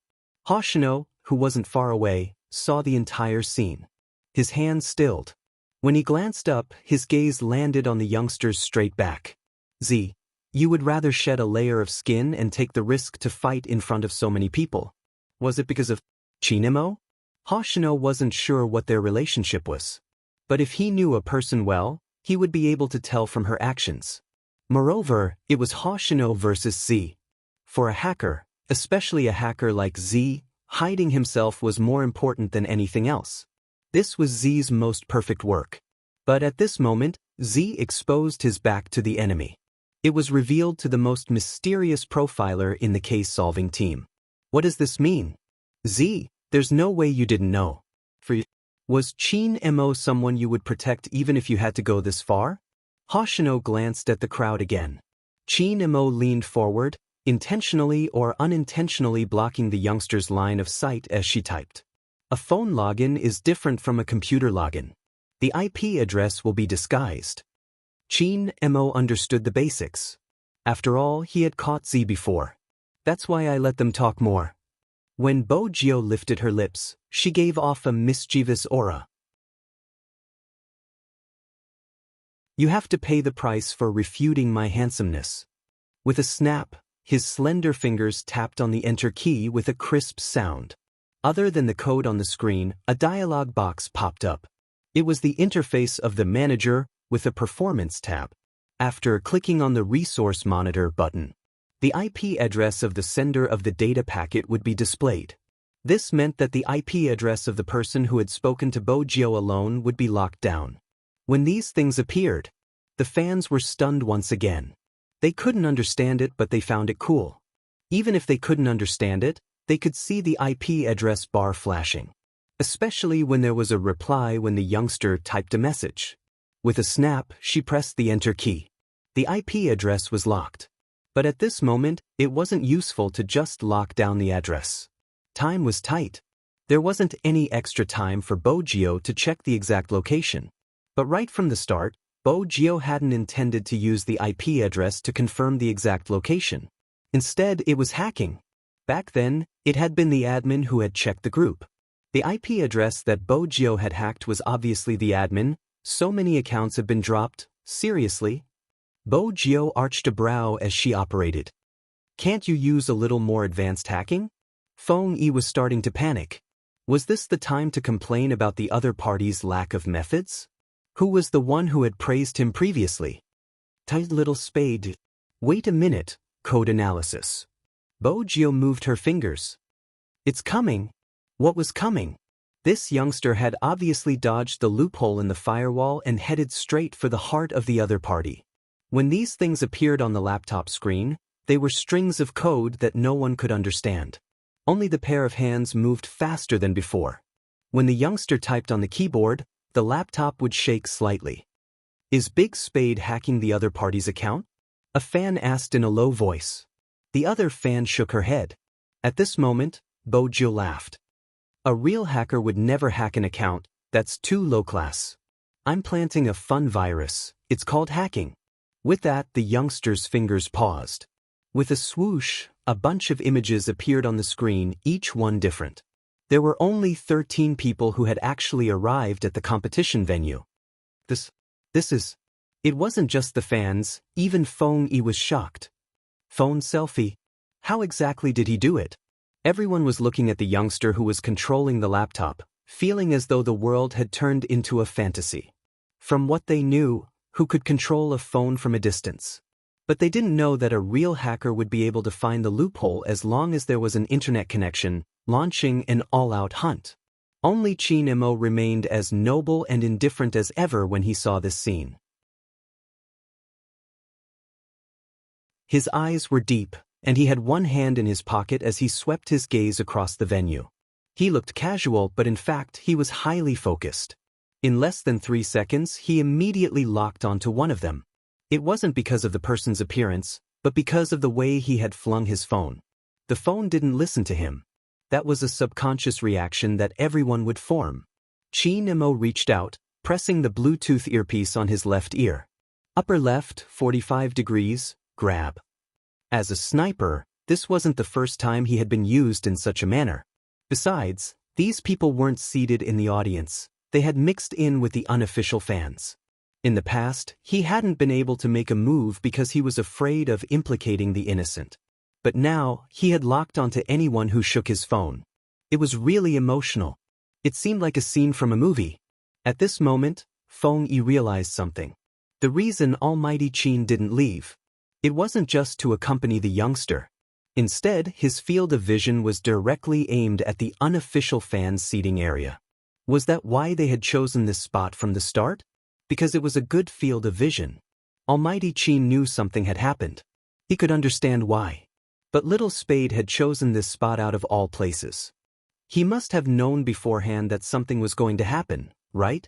Why did he suddenly feel like his intelligence was low? Shouldn't he, as the manager, have known earlier? Feng Yi glanced up, glancing towards Qin Mo and Bojio. One of them was seated while the other was standing. One of them wasn't moving while the other was giving orders through his earpiece. They had the same strong aura but a different handsome face. With the uniform on, they looked like the commander of a Star Trek. When the two of them were together, it was an impactful scene. Only the people present could understand how it felt. No wonder some people were infatuated. They were so handsome. Not only was their coordination perfect, but they didn't waste any time in connecting. The fans who were fortunate enough to witness this scene, they were speechless. After all, they had come with the mindset of watching their idol play games.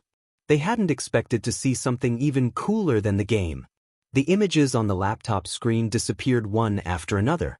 The people who had flung their phones didn't know why they had been taken out of the venue. They weren't angry. They hadn't accomplished what they wanted. How could they be happy? They hadn't even released the news. They hadn't told everyone about how Spade Z had bullied their true fans. And most importantly, the manager had mentioned a piece of news.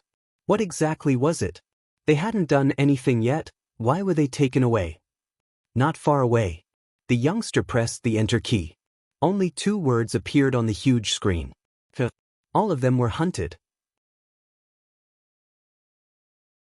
The organizer watched as the people he had planted disappeared one by one. His first reaction was to call Wu Zhen.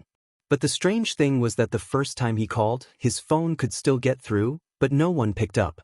The second time he called, his phone didn't listen to him. It turned on the camera function and took a picture of his face. At that moment, he really panicked. He kept flinging his phone, thinking that he had pressed the wrong button and the screen was locked. He wanted to switch it off and restart. The organizer was smart. If he switched off his phone, he could indeed cut off the network control. But Almighty Qin's speed of finding people didn't give him a chance to escape. Just after he rebooted his phone, a voice suddenly rang out. The venue's security appeared in front of him. "Sir, please come with us." The organizer was smart. "I bought a ticket to watch the competition. Now that it's about to start, I have to go with you just because you asked me to?" The security looked at each other and knew that he was a prick. They tried to reason with him. Because you broke the rules, we need to verify it.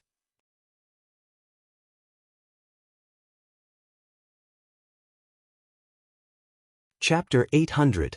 Hearing this, the field control narrowed his eyes. Please cooperate with us. I'm not leaving. Not only did that person not cooperate, but he also started to make a fuss, his voice getting louder and louder. The field control couldn't do anything, so they had to do it directly. That person really couldn't accept that the trap he had set up for so long was broken just like that. He tried his best to stir up trouble, trying to get people's attention. The field control was after all the field control. It was obvious that he was here to cause trouble. If they didn't pull him away, they wouldn't let him cause trouble. However, the field control was still very polite, so they politely asked the person to talk first. Unfortunately, the field control was polite, but that person found a loophole. Just as they were about to pull him to the exit, that person looked at the youngster and Chinemo who were walking towards him, as well as the fans behind them. His eyes were vicious. After all, he had been doing things for so many years and had never been caught. This time, even if he was caught, he wanted to let people know what kind of person Spade Z was. Anyway, that kind of thing, as long as one fan knew, all the fans would know. What's more, there was the field control here. That person exerted strength in his fingers and changed the direction of the camera. He yelled at the fans behind the youngster, "The Spade Z you like is just a woman dressed as a man. She has never been a hunk." It was just one sentence. Even in a noisy environment, everyone near him could hear it clearly, whether it was the field control or the fans. And Feng Yi, who was at the scene. There was no way to describe their expressions. Because at that moment, there was no expression. Everyone seemed to be frozen in place. There was a moment of stagnation in time. It was as if the surrounding sound and air had been sucked away. Such a scene shouldn't have appeared in such a lively place. Because there was still a competition. 15 minutes later, the finals would begin. Swoosh. 8 screens hung in the middle of the room. Using 3D sound effects, they began to slowly descend from the ceiling. Every link was made with top-notch equipment. In a 3-dimensional form, this esports competition that was attracting the attention of the country was being broadcasted live. Adjustments were being made to each of the cameras. On the 8 big screens, there were stereo sound effects. If you went to an esports competition, you would know what kind of standard it was. Every screen had a different introduction for each team. They were the team's promotional videos.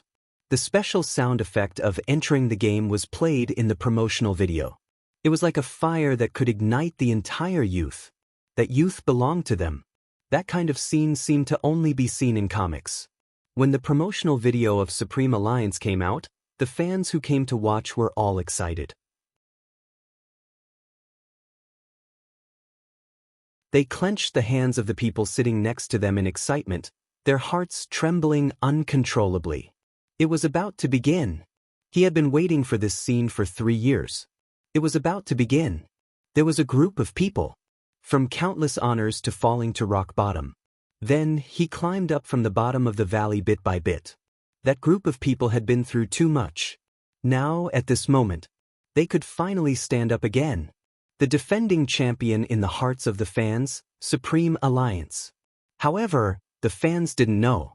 It was at the exit of the northern corner of the esports arena. The air froze for a second.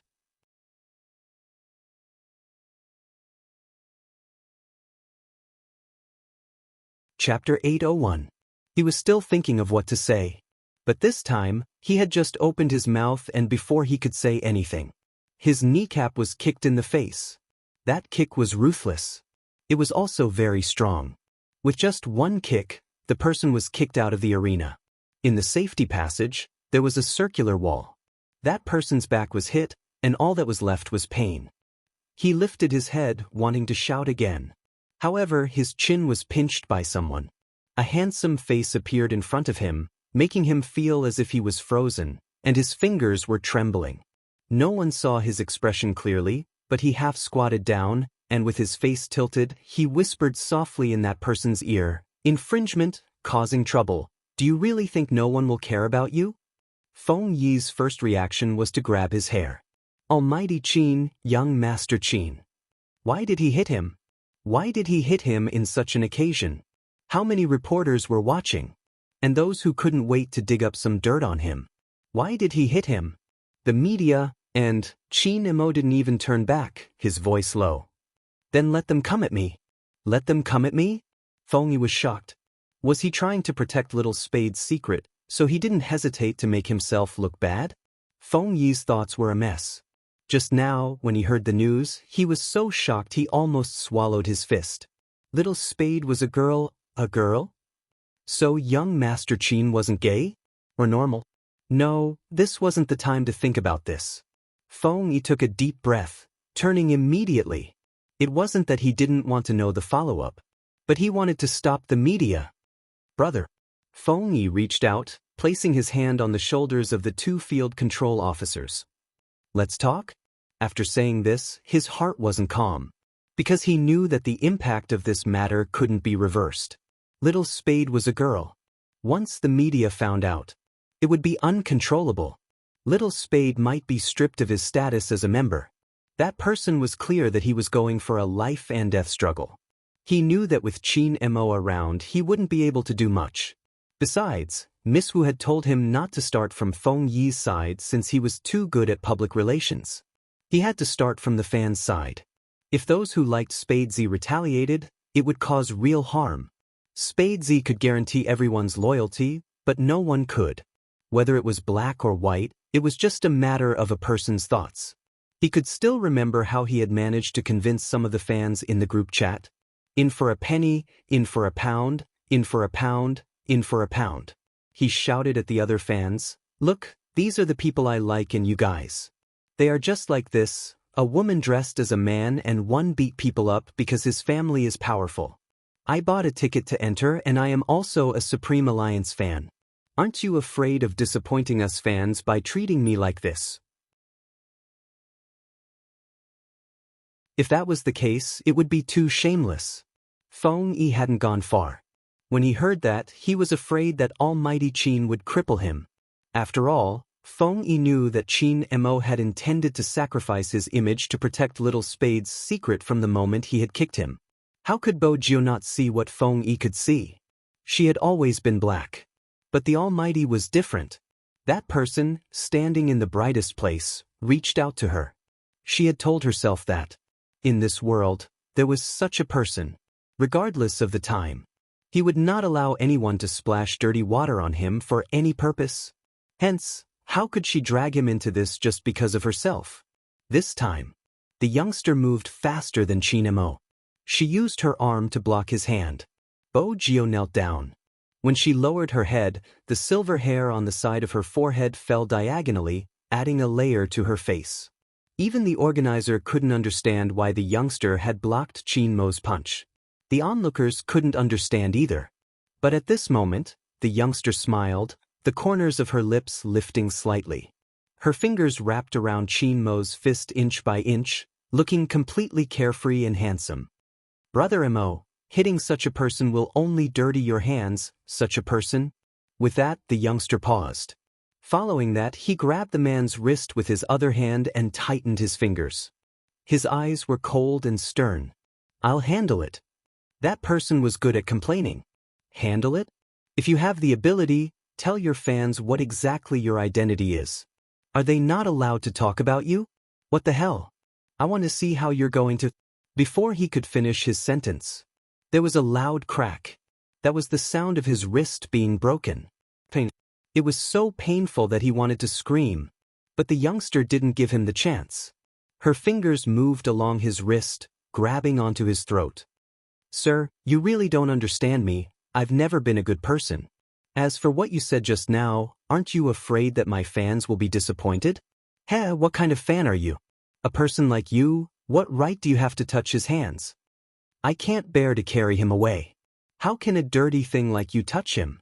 That was the only thing in Bo Jio's eyes. She lowered her voice and said, I'll give you 1 second. Stand up and get out of my sight. If you don't, I'll crush your other wrist.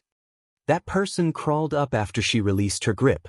Scared witless, he crawled up and covered his arm with his fingers, as if there was a demon behind him.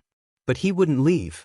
On the other side of the safe passage were the special forces that Chin Mo had planted.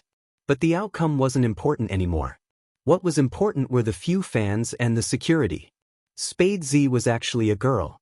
To them, this was more impactful than anything else. Feng Yi knew that even if he told the media that the commotion was caused by Almighty Chin hitting someone, it wouldn't be a complete secret. Little Spade's actions meant that she had admitted to it. In fact, at this moment, why was she so stupid? If she hadn't taken action and ignored him, there would have been a chance to explain. But he couldn't, because the bright-eyed youngster in front of him was smarter than anyone else. She would know what to do and there would still be a chance to explain. But, for Chin Mo, she didn't even leave a chance to explain, cutting off her own path of retreat and protecting that person's reputation. Because when the media talked about this again, they wouldn't say that Almighty Chin had hit someone. They would only say that Spade Z had broken the fan's hand after being discovered as a girl. You're tuning in to the Passion Pages YouTube channel. We're so grateful for your support and don't forget to subscribe to join us on this incredible journey through captivating stories. Your generosity through donations truly makes a world of difference, as it's the primary source of revenue that allows me to expand and enhance this channel for you. Thank you from the bottom of my heart for being a part of this adventure.